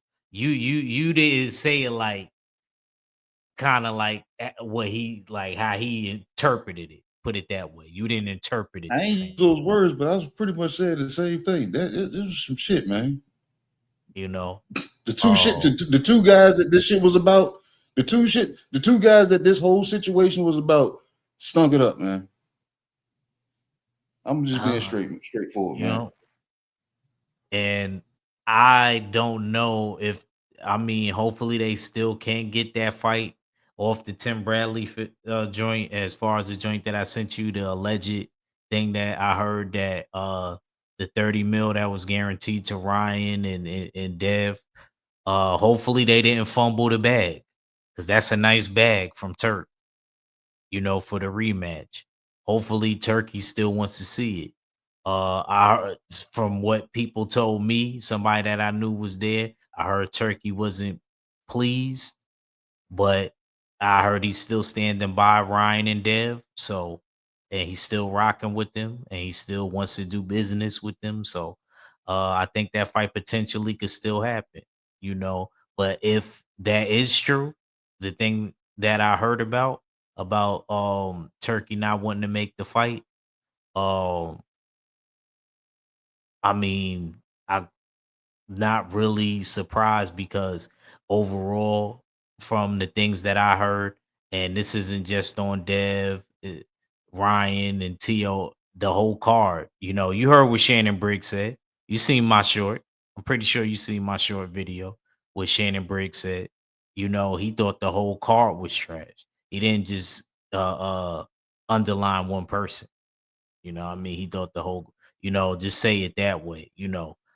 People just, to me, singling out one person when it was supposed to be them as a collective to make this thing pop. I do agree with Kay in the sense of the guys that it was about, they were supposed to really show up and show out because that was supposed to be marketing it for the rematch. I agree with that part, but I'm pretty sure Turkey still want to make it, but I just don't know if he is after that performance because he put out a lot of bread, and the overall consensus is that the fight card as a whole, people weren't pleased. Yeah. Jordan Smith say now Devin has to fight in the pocket. His next fight, the problem is Devin has no inside game. His defense is his legs. I can see him retiring in a year or two, realistically. D-Man Jr. says, is that why he did a backflip the last time he fought Pac-Man? Okay. Yeah. Yeah, man, Tim Bradley did some crazy shit in the ring too, man. But Tim Bradley is, he's a when you black, man, he's one of the hardest guys to satisfy, man, in the black boxing community, man. You know what I'm saying? He's more stern and strict than I think any commentator / former boxer, former champion than any of these other guys, man. So it take a lot to make Tim Bradley happy. We see Tim Bradley, he like to praise a lot of the non-black fighters. And that's why I asked the question in the live stream, can Monster Inoue perform better? And we're gonna see what happens. Now, granted, the level of opposition today who Monster Inoue is fighting, he's not on the level of any of these guys. Cordinas, he's not on the level of any of these guys that we've seen over the past weekend, Friday and Saturday. So we're gonna see what happens. KG, let's get into some more usual suspect reacts, man. We talked about Dev, we talked about Canelo, man. This what Rolly had to say. They have a fucking hotel room for me. They fucked up my gloves. They didn't give me no damn per diem, nothing. I ain't care. I kept it cool. They didn't want to fucking put no damn money in escrow, nothing. And look at this shit. They all had a fucking plan, and look at this shit. I destroyed everything they fucking had. So according to Rolly, he say they fucked up the gloves. They didn't want to give him a hotel. They didn't have the money for his purse in the escrow. He said they had a plan to destroy him, and he fucked up all of their plans. KG, what's your thoughts, man, on the performance from Rolly and Rolly spilling the beans on Ring Magazine, Fatal of the Fury, and Big Turk, man? What, man? They ain't want to get that boy nowhere to stay. They ain't want to get that boy no money to eat, man. What's going on over there? How you feel about all that, bro? Rolly was treated like a classic B-side. You know what I'm saying? Act know that. Act know what the B-side conversation is when the refs come over and talk to you. You can hear the underlying conversation what they're saying. You can, when the commission talking to you, you see how they talk to you when you go get on the scale. They be looking at you like, "What you doing? What you doing?" You go, "I'm just checking my weight," and they try to. You might have to get weighed twice. See what I'm saying? So, yeah. And damn, I didn't think they was on this scale would be doing things of that nature. You know what I'm saying? And Rolly, thing about Rolly has had a lot of money put behind him coming up because people had hopes for, you know what I'm saying, for Rolly. So Floyd even, you know what I'm saying, had hopes for Rolly at one point in time. So money has been put up for Rolly, and I think that's why Rolly's always been able to be in the position that he's been put in. Like I said, him and Robson Kaseyshaw's management always want to shake their hands because you know what I'm saying, these guys keep these guys in a relevant light. You know what I'm saying? Somehow, some way, you know what I'm saying, somehow. Rolly came out there and did with, if y'all had heard Final Loco earlier, he had referred to me about a conversation that him and I had about Rolly in the gym, showcasing a good boxing acumen and getting into the actual under the lights and not bringing it to the ring. And I was telling him, I said, I had known about guys in Vegas that had trained with Rolly, and they said the same thing. They said, man, Rolly knows how to box. But for some reason, he gets in the ring and it goes left. You know what I'm saying? He's awkward, of course, but he actually knows how to box. Yeah. Rolly came in late because he was more so into judo. You know what I'm saying? So that's still a strong base. That's why you see Rolly, everybody was saying Rolly looked like an action figure because Rolly is an athlete. And like I said, that kid is naturally strong. Man, that motherfucker is strong, bro. I was looking at his back and his traps, bro. That boy, he was man. And Tank was not lying, bro. Like he got that retarded man strength, okay? I guess Ryan didn't want no parts of that. Didn't want no parts of it. And that's why I was telling people, I said that that sparring session that they had put up of him and Ryan, where he was molly-whopping Ryan. Yeah. I said, you notice we never saw the rest of that sparring session. Right. And I think the rest of that sparring session went a lot the way that went a lot, you know what I'm saying, along the lines of the way that fight went. The jab that Dan Rolly was throwing, it'd be up top, then he stabbed the body. He'll draw Ryan in and he'll make Ryan want to throw his right hand.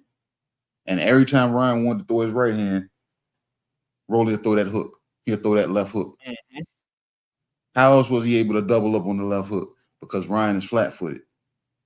Ryan is already flat-footed. So with Rolly being athletic and explosive, the double left hook. Imagine if the left hand didn't go up because he caught him with the left, and then Ryan's hand went up to defend the other one. That hand never went back up. Rolly might have got a stoppage in that second. What was that? The second or third round? Whatever happened. Yeah. But bro, you noticed that was the same punch he landed in sparring was a double hook, left hook. That's what I'm saying. So that's why I said we never saw the rest of that sparring session. I think that sparring session was going along the lines the same thing. Ryan has problems with boxers. You go back to the Dev fight. If he wasn't putting hands on Dev was outboxing him.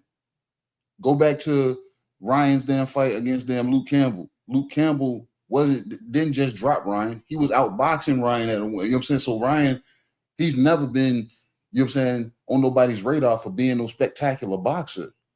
He's been a one-trick pony, you know what I'm saying, that hadn't gotten found out until the Osterine went in the system.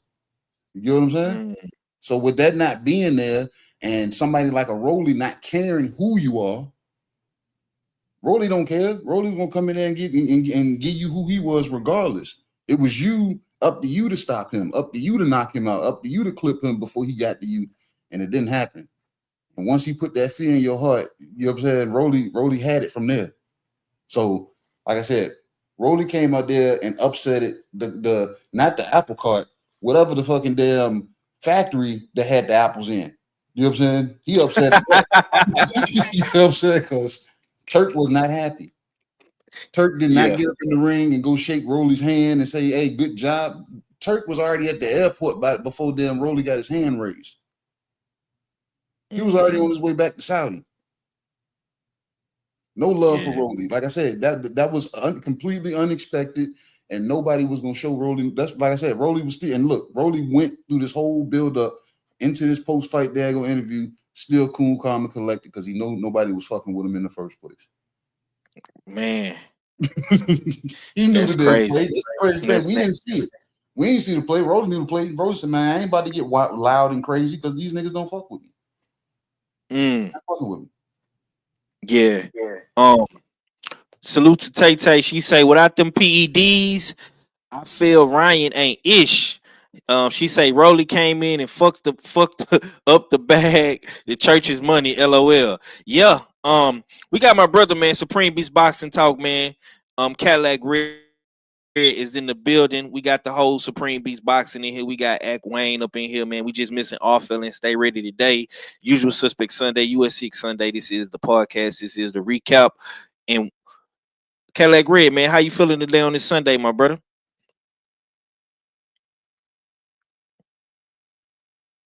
Oh shit, Red.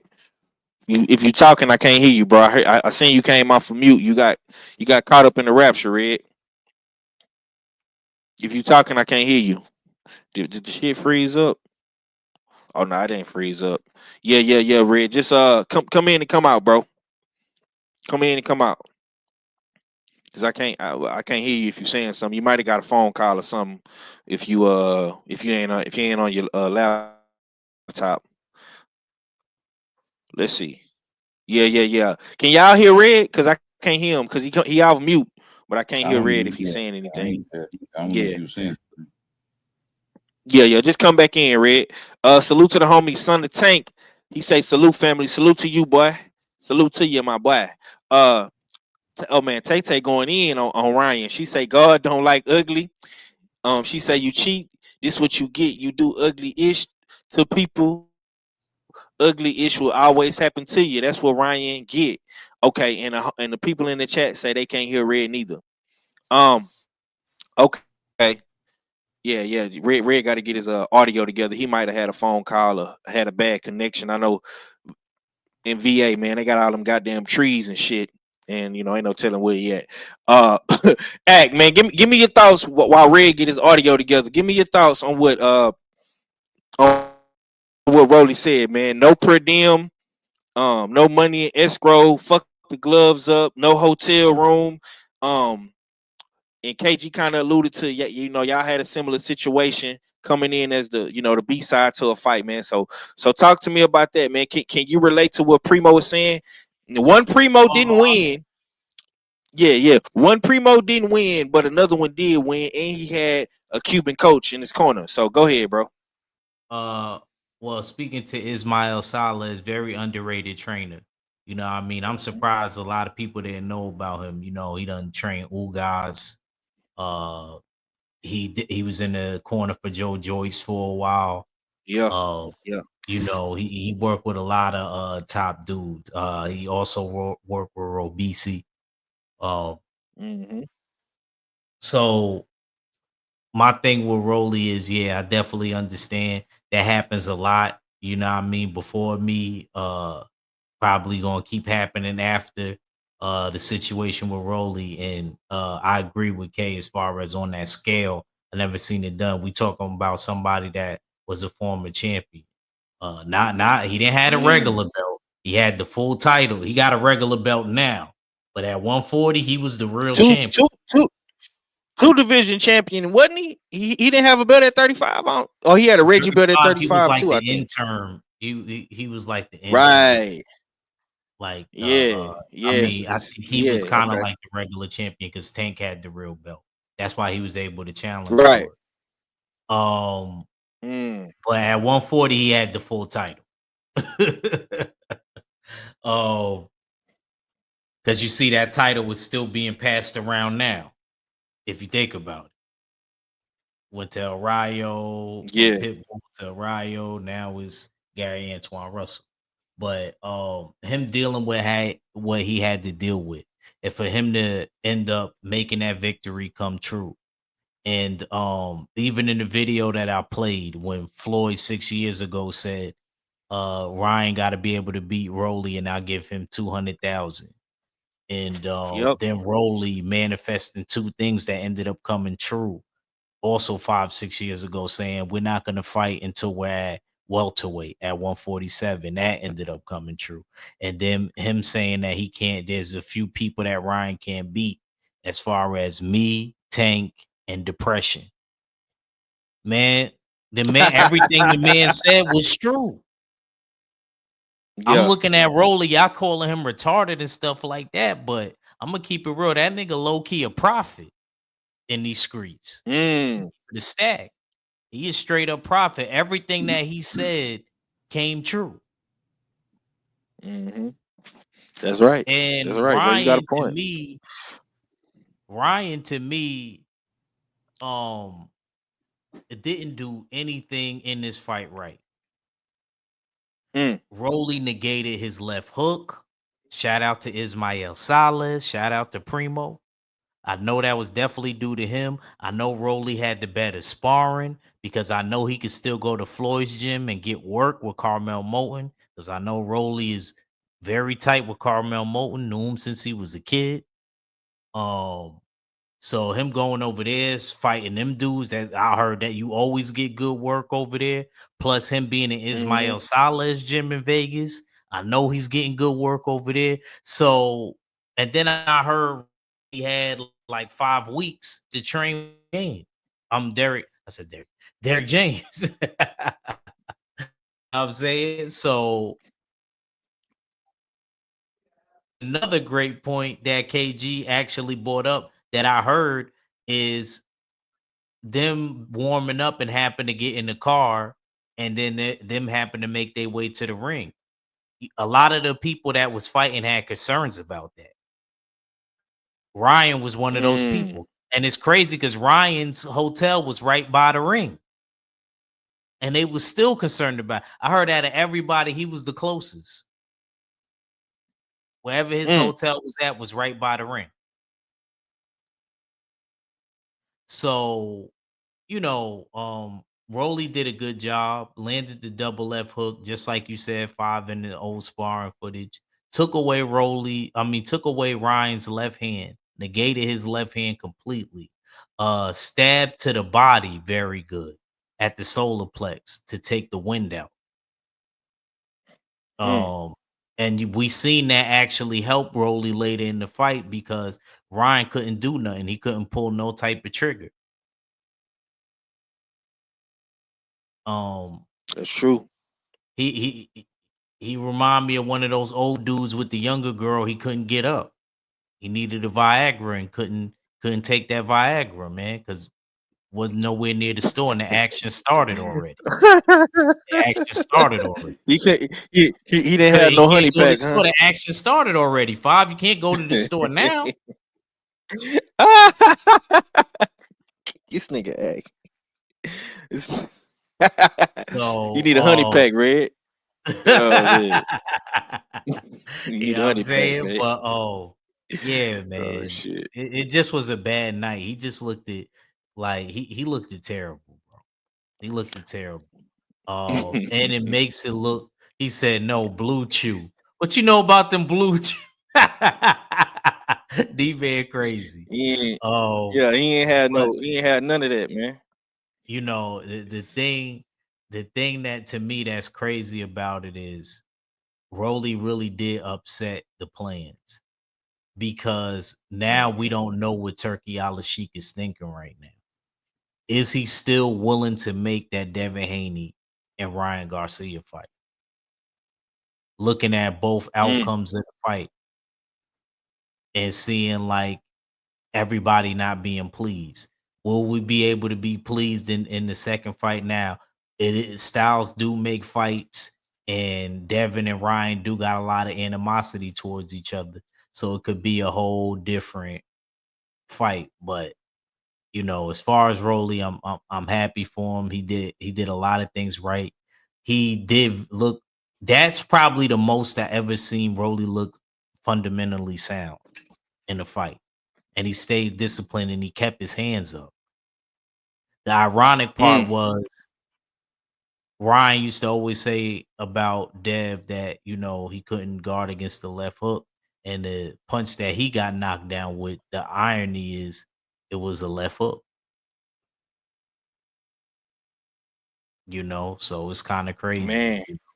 He couldn't. I guess he couldn't guard. He can't guard a left hook when it's being thrown back at him. So that's all I really got. Yeah. Shout out to Rolly. Happy to Rolly. All that stuff he had to deal with the gloves and him not having a hotel. How do you not give the opponent the hotel and make sure that he has a hotel? Like, y'all being cheap because we on 7th Ave, and you need a little bit of money for them hotels. You gotta come correct, Five. This ain't that them other boroughs. You go to the city. You know what I'm saying? Your pockets gotta be right. You trying to stay in a nice hotel like where Ryan and them was at. So I think it was how much would it cost, man, to get a room somewhere by Times Square? Would it be like a $300 a night hotel or something like that? Might be more depending on something crazy. who you more going. than that, yeah. Yeah, that's what I'm saying. Depending on, especially in KG, because KG got family in New York, bro. You gonna pay, bro. The higher quality them hotels is, you know what I mean. The higher it's gonna be. There's floors you won't even know about because rich people stay up there. You think you may be at the highest floor because you got a little bit of money, but there's probably somebody above you in the floor that you don't even know about. But they was trying to do living like James St. Patrick. They did everything to try to throw Rolly off. They probably did the same thing to them, Jose Ramirez and Ana Barbosa. You never know. I ain't heard them complaining yet though. Yeah. So we'll hear it. If something come up, it'll be somebody gonna bring them on the show. Somebody gonna bring them on. I know Ellie Setback over there looking stupid because he swore Ramirez was gonna knock what's her name out, but he might have if he had thrown some punches. He might have if he had thrown some punches. Shit. I don't disagree. You saying something now? You saying something now? That's hey boy, you talking? Niggas don't want to talk about that though. That's a fact. If the nigga would have threw some punches, he probably could have caught it. Y'all say Devin Haney don't got no chin. Why y'all didn't expose it? I mean, the game tape it like KG say, man. That film don't lie. The game tape is out there. You know what you got to do? Goddamn me, jab hook. Yeah, come over the top of that jab. You know what I'm talking about? But hey man, we gonna see what happened. I'm gonna say this though, and we spoke about this briefly on the Jab Jamboree Friday. The boxing guards got a strange way of showing us things, man. I think that this card was get back. This was get back. You know what I'm saying? And we always say this, man. Boxing is the land of the unknown. You don't know until you know. Especially in boxing is very, very unpredictable. You know what I'm saying? And it just furthermore proves that take, because nobody was expecting Rolly to win this fight. You know what I'm saying? I think more people was expecting Devin to lose than to see Ryan lose. I'm gonna just be real. But Rolly, salute to Rolly, man. Rolly came into this fight week, man. He was poised, he was quiet, he was chill, he was mellow. And he was like only niggas I seen in the media workout. The nigga came in there with some white Air Force Ones, low top white Air Force Ones, crispy. The nigga he didn't hit no pads, he didn't jump no rope, he didn't hit no body bag. He didn't do none of that. The nigga shadow box with a black tee on and some white forces for about 5 minutes and got out the ring. I said, oh my God. This nigga Rolly didn't pull the Houdini on us. This nigga was tricking us. He literally put everybody to sleep all week. All you kept hearing all week. You see Ryan going back and forth with the Haneys. You see Bill Haney.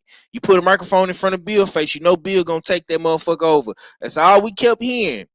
Oscar De La Hoya and his little bullshit. That's all you didn't hear shit from Rolly, bro. Rolly came up in here quiet, calm, collected, bro. And I'ma just keep it real, man. If anything, I would expect Rolly to knock Ryan the fuck out. He almost did knock him out, but the nigga outboxed Ryan Garcia. And nobody was talking about Ismail Salas. I think that was Rolly's secret weapon in this fight. Because we seen, and Act did a great job of pointing that out, bro. We seen a more technically sound Rolly Romero. We seen a Rolly Romero that was boxing, that was using his jab, that was going to the body, that took Ryan's best weapon away from him. I never seen Rolly hurt. I never seen him discouraged. I never seen him, have a mental lapse in that ring, bro. Rolly was locked in that fight for 12 rounds. And another thing, and this is why I salute Rolly even 10 times harder. Because Rolly could have been an asshole. He could have been an asshole to Ryan Garcia, bro. He could have been an asshole to Devin Haney, bro. But Rolly is a real one, and I respect Rolly for what he said, bro. And I'm a push for him now. I'm really a more fan of Rolly now because the man said, man, you know what, bro? Man, they deserve that. They deserve to make that money. I want to see them get that rematch. Because really, he could have said some shit that could have kind of deterred the fans away from that fight, bro. But Rolly kept it solid. So that goes to show what type of character Rolly really has for real, for real. He not even much tripping about them fighting one another because he won. So he gonna be good regardless. He can go back to the PBC and get a fight, or he could probably get another fight on another Ring Magazine or the Zone or Fatal of the Fury card, man. So Rolly is in a great position. He's probably in a more better position than all them guys, if you ask me. I'm gonna ask y'all this though. What do y'all want to see next from Rolly, man? What's the fight? What do y'all want to see next from Rolly? Do y'all really want to see Rolly step up and fight a 147 pounder at the weight class? KG, I'll let you cook on that first, bro. Rolly needs to come back and get back in with another personality. We need a Rolly Romero versus a Blair to Flair. That's what we need. We need a Blair to Flair. We need a Blair to Flair. Damn apparent. You know what I'm saying? You know what I'm saying? Yeah. I like that. Put him back in there with another personality because it keeps Rolly going. Because he has a regular title. We're not gonna throw him in there with somebody at 47 that, like, are we gonna throw him in there with Brian Norman right now? No. We're gonna let him go ahead and we're gonna let him ride out with the with that Reggie title. And yeah. Like, cause what belt which title is it? WBA? Yeah, he got the WBA, yeah. right. All right. So we look at that sanctioning body list and see who's in that category. And I haven't looked at it. You know what I'm saying? So I know I'll probably look at it before tomorrow's show. But yeah, yeah. But for novelty, for entertainment, and to get Rolly talking shit again, we gotta get him in there with Blair. Or they'll try to do some damn never mind. I was thinking about somebody in another weight class. Never mind. But yeah, I like Blair Flair. Okay. I ask you the same question. The homie Ravens Nation say Rolly versus Conor Ben or Blair. What you want to see next from Rolly, bro? I don't like the Conor Ben fight as much as Blair to Flair. I think KG hit the nail on the coffin with that. I can't think of anybody better right now for Rolly to fight. You know, that's somebody Mm-hmm. that's kind of like there with him at that level. Um, Also somebody that he could sell a fight with. That's going to be talkative. That you know that he could defend the regular title against, and it's possibly a winnable fight for him. It's dangerous, but it's Right. also a fight that's not out of the realm of possibilities that he can win. So it's like the Mm. ingredients of multiple different things. It kind of serves two primary functions. One, we get somebody that's entertaining and that could probably bring Rolly back out of this humble shell that he's been in. And then two, it gives us possibly a very entertaining fight because Blair is going to try to, really bring it. We know how Blair coming. So yeah, I like that fight. I think that actually was a good person to wave up there. I heard Blair. He had a lot of comments on a lot of the dudes that fought. So Mm-hmm. I'm definitely for that. I don't know anybody else that's like on that level that I could see Rolly in there with because as far as if we talking about the champions with Barrios and B Norman and Boots, I don't think Rolly can mess with those guys yet. And he knows all those guys is tough. I think the best chance he probably has is Barrios, and I favor Barrios in that fight. You know, What? You actually picking somebody from Texas, man? I'm surprised. but when Rolly get a Okay. little bit more Okay, that's acclimated, interesting. uh, Yeah. now I was just saying if Rolly get a little bit more acclimated, it may be better. But um, everybody tied up outside of Boots. Well, actually, I think Boots is tied up Mm. because he got to fight that dude that was on his undercard. He's one of the mandatories for one of those belts, so he can't do nothing either. I don't know what French dude. The dude that daughter had passed away, and they was asking him about his daughter. Gershau, I Yeah, think there that's you what his go. name is. Yeah, him. He's a Yeah, yeah, mandatory. yeah. The Uzbekistan guy. I know what you're talking about. Yeah, you Yeah. gotta, take care of that. And then we know B Norman's doing Jin Sasaki, and then we got Barrios with Manny Pacquiao. So Yeah, yeah. I mean, man, listen, man. Rolly is in a good position. You know what I'm saying? Cause like you just said, the Brian Norman is tied up, Barrios is tied up, and we don't know what Boots Ennis is gonna do, but most likely he'll probably have either a mandatory or another tighter defense as well if he can't get no unifications with the other guys. So, and it's a possibility that Boots Ennis could be going to 154 to fight Verge. So, you know what I'm saying? Yeah, Rolly is in a good position right now. I think the only guy, if I'm at 147, bro, really and honestly, the guy that I'm worried about is Brian Norman Jr. That's the guy you need to be worried about simply because Brian Norman is gonna be there probably for the next.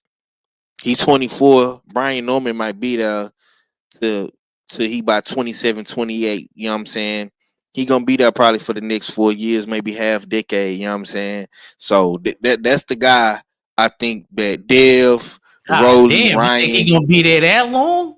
I think I give him 2 years. He ain't a small 147. Yeah, but I think him and his dad wanna lay they groundwork at 147. I don't think because you got to think, bro. He's still young, bro. He only 24. You know what I'm saying? So he gonna make that 147 way easy. He a big dude, but he can make 147 easy. Well, that's when your I body don't think starts it's changing though. 5 at 25. He about to be 2.5. yeah. So that weight may not come off as I think fast. I'm thinking about the male body. You know what I mean? Even tall, slim right, right, dudes right. are not. they start putting on weight that I went to school with at 25. I'm like, damn, you got big, bro. You was always skinny. Oh, yeah, I'm eating good, So, I'm not saying you wrong. I'm not Nah, saying you you got a wrong. point. You got a point. You got a point. You got a point. Cause niggas definitely start getting fat in their late 20s, early 30s. You're looking at one of them. I ain't never been 200 pounds before. You know what I'm saying? So I You've been definitely in can the attest gym, to man. what you're Just saying. stay But in that sauna. You gonna be good. Just stay consistent. You gonna be good, yeah, champ. yeah, man. You right about that. But yeah, we gonna see what Brian Norman do. But if what I'm saying is, what I'm getting at is, I think that if anybody is gonna move up in weight first, it's gonna be Bruce Ennis. I think Bruce Ennis is gonna be the guy to move up before anybody. I think at best, I think Brian Norman to be at 147 for the next maybe 2 to 3 years, easy. Going into his late 20s. I think 27, 28, 29. It's about 3 years away. You know what I'm saying? I think he gonna be the guy to worry about at 147. But we gonna see what happens, man. That's just my prediction, my projection of 147. Anything can happen. This is boxing. This is the land of the unknown. We don't know until we know. So, with that being said, man, Cadillac Red was trying to come on, man. It looked like Red is having some technical difficulties with his phone. So I don't know if he's gonna be able to join us. But if not, we'll just have to hear from Red tomorrow on the Beltway, because we finna get ready and get up out of here. Real quick, man. Can Monster Inoue perform better, man? Now we know we have had some lackluster, some duds, some not so entertaining fights. Whether you're looking at it from an analytical point or you're looking at it from the actual fight with the film, you know what I'm saying? Like KG said earlier, however you're looking at it, man, we had some not so good fights Friday and Saturday night, man. But we do have boxing again tonight. This is boxing. This is Top Rank in Vegas. Monster Inoue making his return to America. We got a couple of Latino guys on that card. I know Ak was talking about the Dominican cat earlier. We got Espinoza. I know Shushu is gonna be ringside watching that fight. Can this card include Monster Inoue? Can Monster Inoue and the Top Rank undercard perform better than what we saw over this past 2 days? KG, I'm gonna come to you, man. This is our last topic before we get up out of here, man. Can Top Rank and Monster Inoue outperform the Zone and the Fatal of the Fury Ring Magazine cards, man? What's your thoughts on that? I'm not gonna say necessarily outperform 5. I'm gonna say save the weekend. I'm gonna say save the weekend. Hey, that's a good one. I like that. Save the week. Yeah. Okay. Yeah, that's what I'm gonna say. I'm gonna hope the Monster Inoue card can save the weekend, because Friday, if anybody listened to the Beltway on Thursday, we all said this. We said the Times Square card is a staple.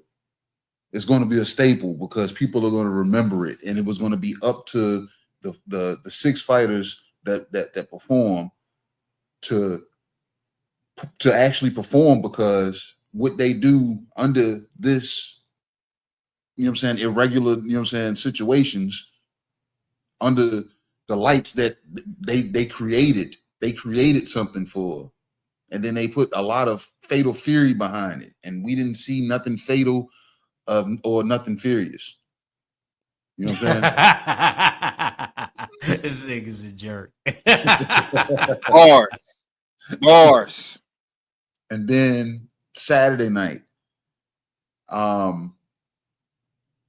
we had somebody against Canelo that moved more than Laurel. And I don't know if he was necessarily happy to be there, because Ak said that was his fighting style. And I can see that. But at the same time, it wasn't a winning style. We seen a robbery. We seen Jaime not so much get rematch. We just seen him win his rematch. You know what I'm saying?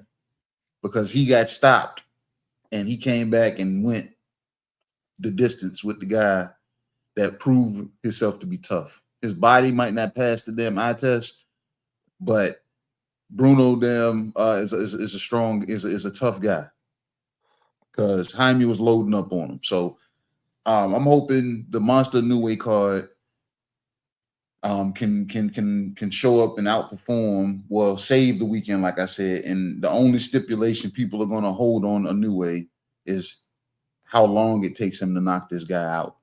Oh man, why it take him so long? Why he ain't knock him out in the fourth round? Why it took him 9 rounds to do it?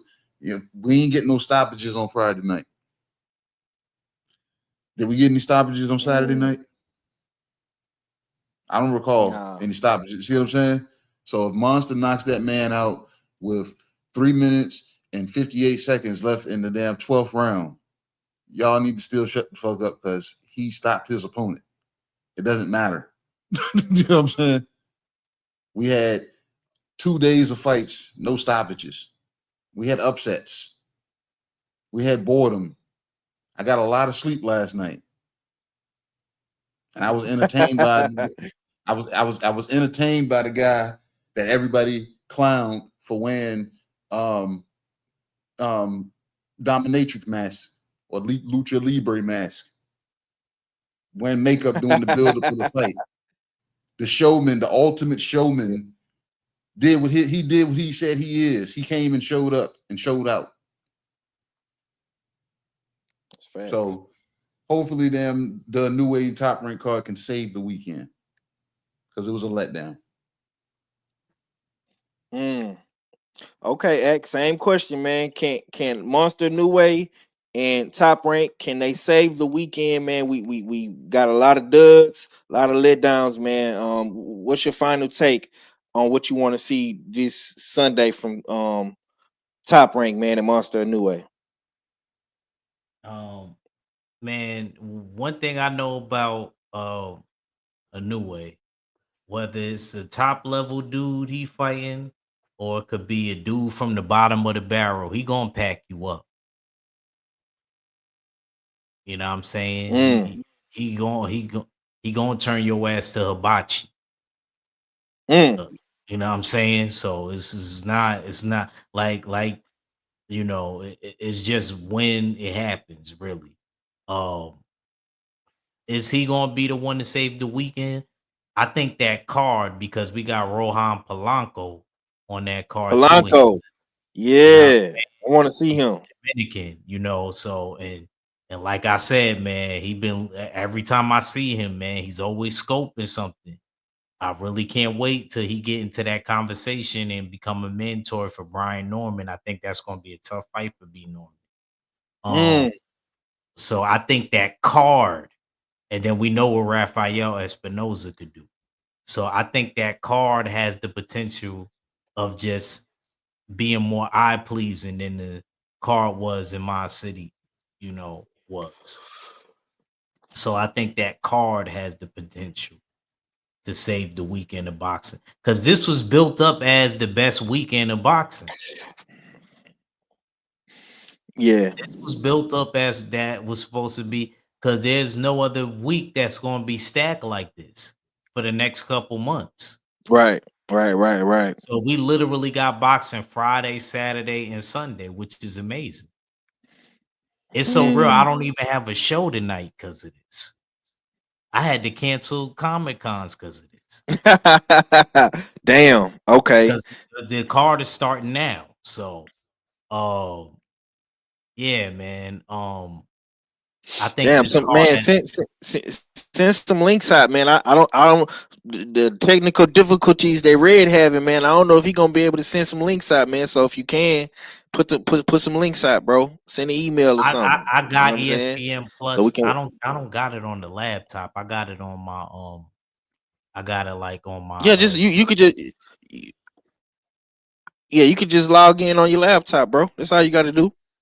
You know what I'm saying? If you want to, you ain't got to, but No. if I'll you try. know, if you I'll want, try it. I mean, I tried it before. It never worked for me.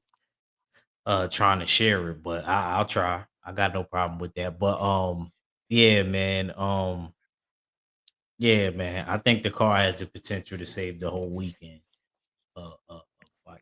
You know, we didn't really have that great weekend like we thought we was gonna have. As far as when it comes to eye pleasing, you know, we may have picked a Right. lot of right people in the fights and stuff like that, but it wasn't one of those fights where I mean, it hasn't been one of those weeks that anything was memorable. If anything, the Conor Ben and Eubanks, I hate to say it, the UK kind of beat us with one fight. Facts. Facts. I wanted to say that. I You ain't forgot to add lying. that to my damn tape. Yeah. We was asking, Yeah, was that yeah. a You're not weekly lying, bro. classic? This is Was it a real classic? Compared to this week, yeah, that was a classic compared to them. You know what I'm saying? Any damn thing that went on over this weekend, man. Damn. Nah, that's a fact, bro. But just to give y'all some logistics, man. Like I say, we got fights this this day tonight. Next week we got excuse me, we got Emmanuel Navarrete, Mortales coming back. That's May 10th. That's gonna be ESPN Plus in Cali. Of course we got the OTX card as well Friday. I'll be at that. We also got boxing in the UK on the Zone. Anthony Chichis, whatever this guy's name is, and Lee Wood. We got Erickson Lubin going up against Holmes Jr. We got some fights in Tokyo. That's gonna be a pick'em. Fernando Martinez versus how you say this name? Ioka Kazoto Ioka.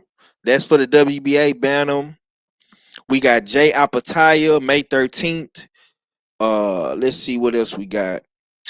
We got some UFC Fight Pass card May 17th.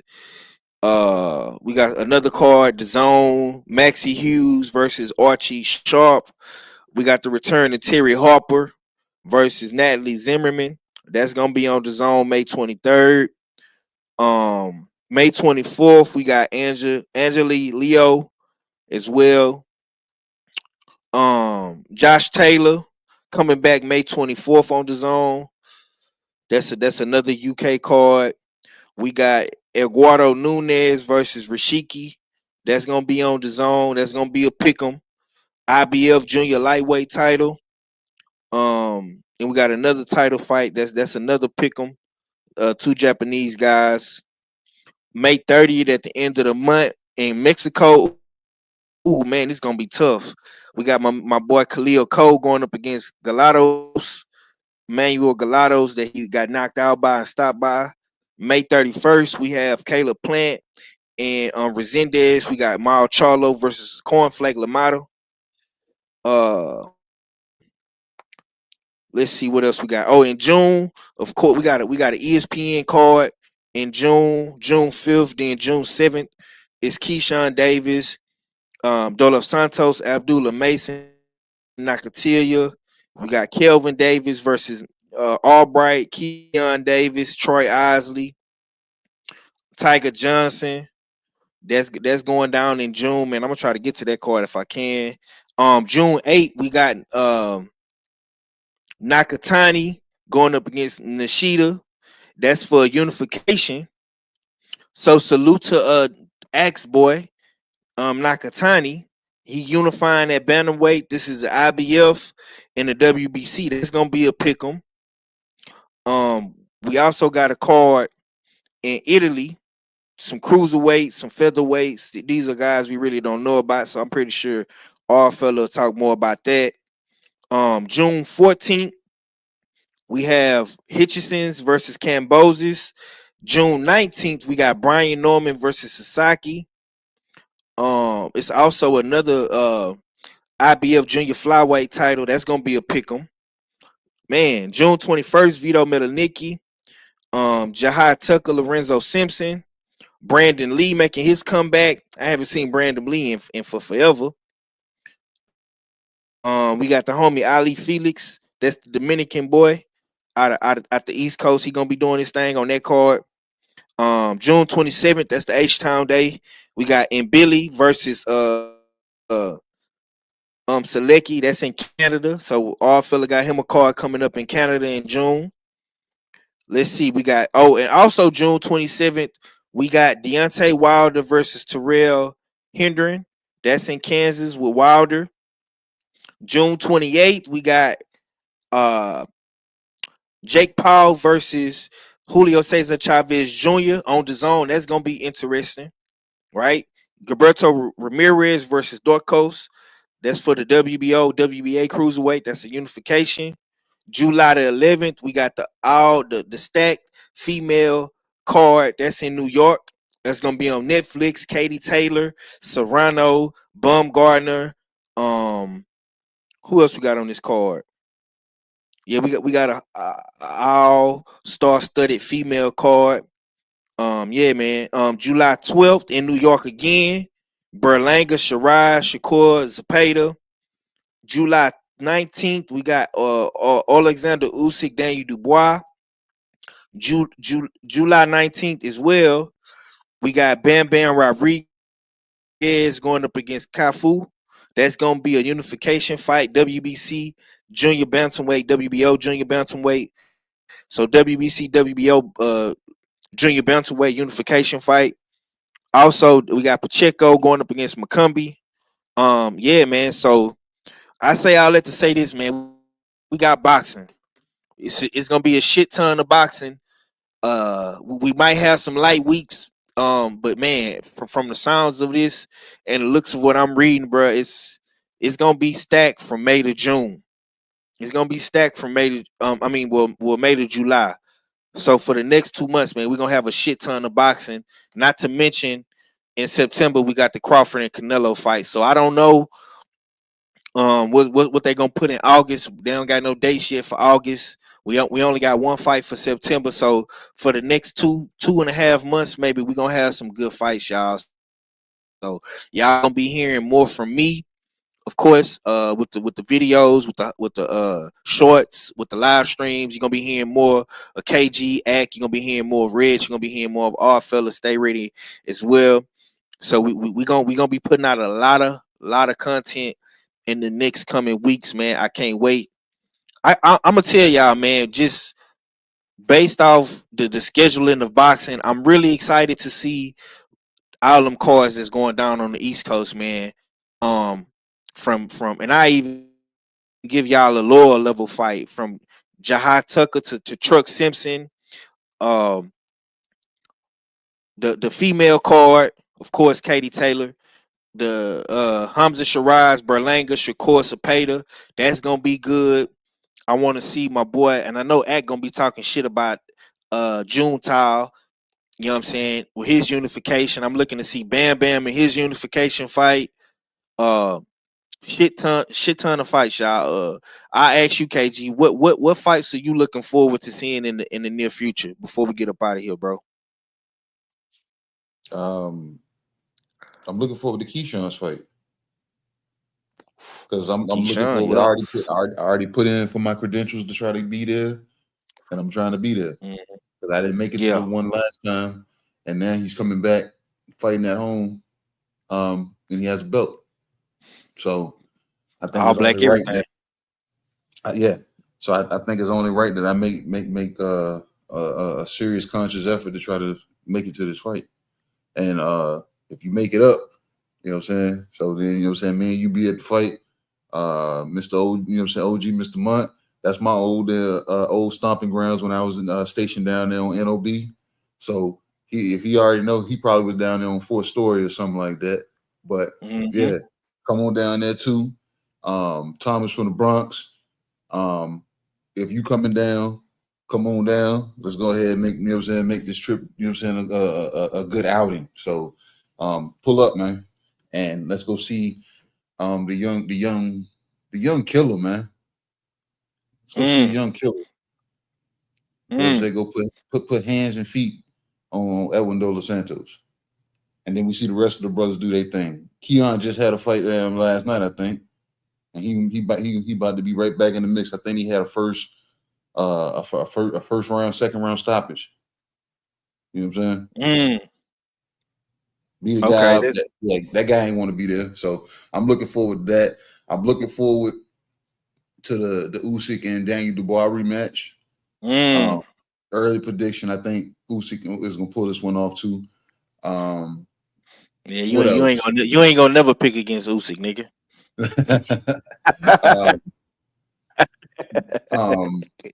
You said July 11th is an all women's card. Yeah, Katie Taylor, Serrano, Baumgartner, Yeah. it's a bunch of them females. Yeah, that's only right because they'll be performing the day after, you know what I'm saying, a king's birthday. You know what I'm saying? The good doctor's birthday is July 10th. So it's only right shit. only right that the ladies fight the day after. You know what I'm saying? So yeah. So yeah, I'm looking forward to that. But other than that, yeah, we like you said, boxing is alive and well. But I don't know about the well part. Y'all got to perform, man, because we got the names and we starting to see. It don't matter if it's names. These motherfuckers got to perform once the bell rings. Okay. Queen, if you're in the chat listening, then you got your ESPN, man. Goddamn, go on. Goddamn, give us the Bro, shit I so got we it can watch. pulled up. You just gotta Yeah, share it. You gotta yeah. end the show. You gotta end the show and share it. Okay. Bet. I'm leaning Garcia fighting right now. Yeah, right. Okay. Shaolin is fighting. Okay. So what I'm gonna do is we're gonna end this show, and I put the link in the chat if anybody want to pull up, and I just forward the email because I don't know if Red is able to pull it up because I know he was having some problems with his connection. Act, man, you got a lot of fights coming your way, bro, in New York, man. From the ladies to Shakur and Berlanga. You got some shit in Jersey. You know what I'm saying? What fight are you looking most? I ain't gonna lie. I want to go to that Belanga and Shakur joint, but I definitely want to go to Katie Taylor and what's the name 3 fight. I think I want to pull up, for the ladies. That's the one I really want to be at. If I gotta get a ticket, I'll get a ticket. I really want credentials because I want to try to, get some news we can use. But I'm looking forward to the most at Belanga and Shakur card. I like that card. And I'm also looking forward to the Dubois and Usyk fight, but I'm looking more forward to that Shakur Belanga card. Hopefully he get that Shiraz fight. That's a good look. But yeah, man, salute to everybody in the chat. That was this was a good cook. Wasn't the greatest weekend of fights, but it is what it is. Sometimes it be the cards that we don't expect to do much. Those end up being more epic than the cards that we anticipate. What you say, man? That's facts, bro. That's facts. So we about to watch this Monster Inoue card, man. We gonna get up out of here on that note. Fight pool, be looking for the link. Y'all can pull up. I'm gonna send out the emails as well, man. I'm gonna just forward it to Red's email. Y'all want to pull up and watch the fights, man. It's been a good one. Shouts out to the entire boxing community, man. Shouts out to the fight pool. Be sure to go get your tickets, man. 50-50 draw, find a boxer. Be sure to get your tickets for the meet and greet, man. Eventbrite.com/LDBC. You can put in the code US6, man. Get your little bread took out for that joint. You know what I'm saying? Save you a little money. And yeah, man. We'll be on the Beltway tomorrow. Much love to the chat. He said he might end up sleep, but I'm gonna tune in. All right, bro. That's a bit, man. Go ahead and pull up, man. If you fall asleep, you just fall asleep, nigga. We'll call you and wake you up when Monster Inoue fight, so you can witness greatness. And we gone, man. Do this. Y'all know what it is. It's the usual suspect 650-50 draw. Buy your tickets now for your chance at winning half the pot. Cash App, $, usual 50-50. Tickets on sale for $10 for 1, $20 for 3 tickets, and $50 for 10 tickets. Put your desired amount, name or alias, as well as your email address, and your tickets will be sent. We announce the winning ticket numbers every other Friday on Supreme Beats Boxing Talk Bullshitting on the Beltway, 8:30 p.m. Eastern Time. Remaining proceeds will go directly to the LDBC meet and greet in Las Vegas. Shout out to the LDBC, and remember, it's a usual suspect.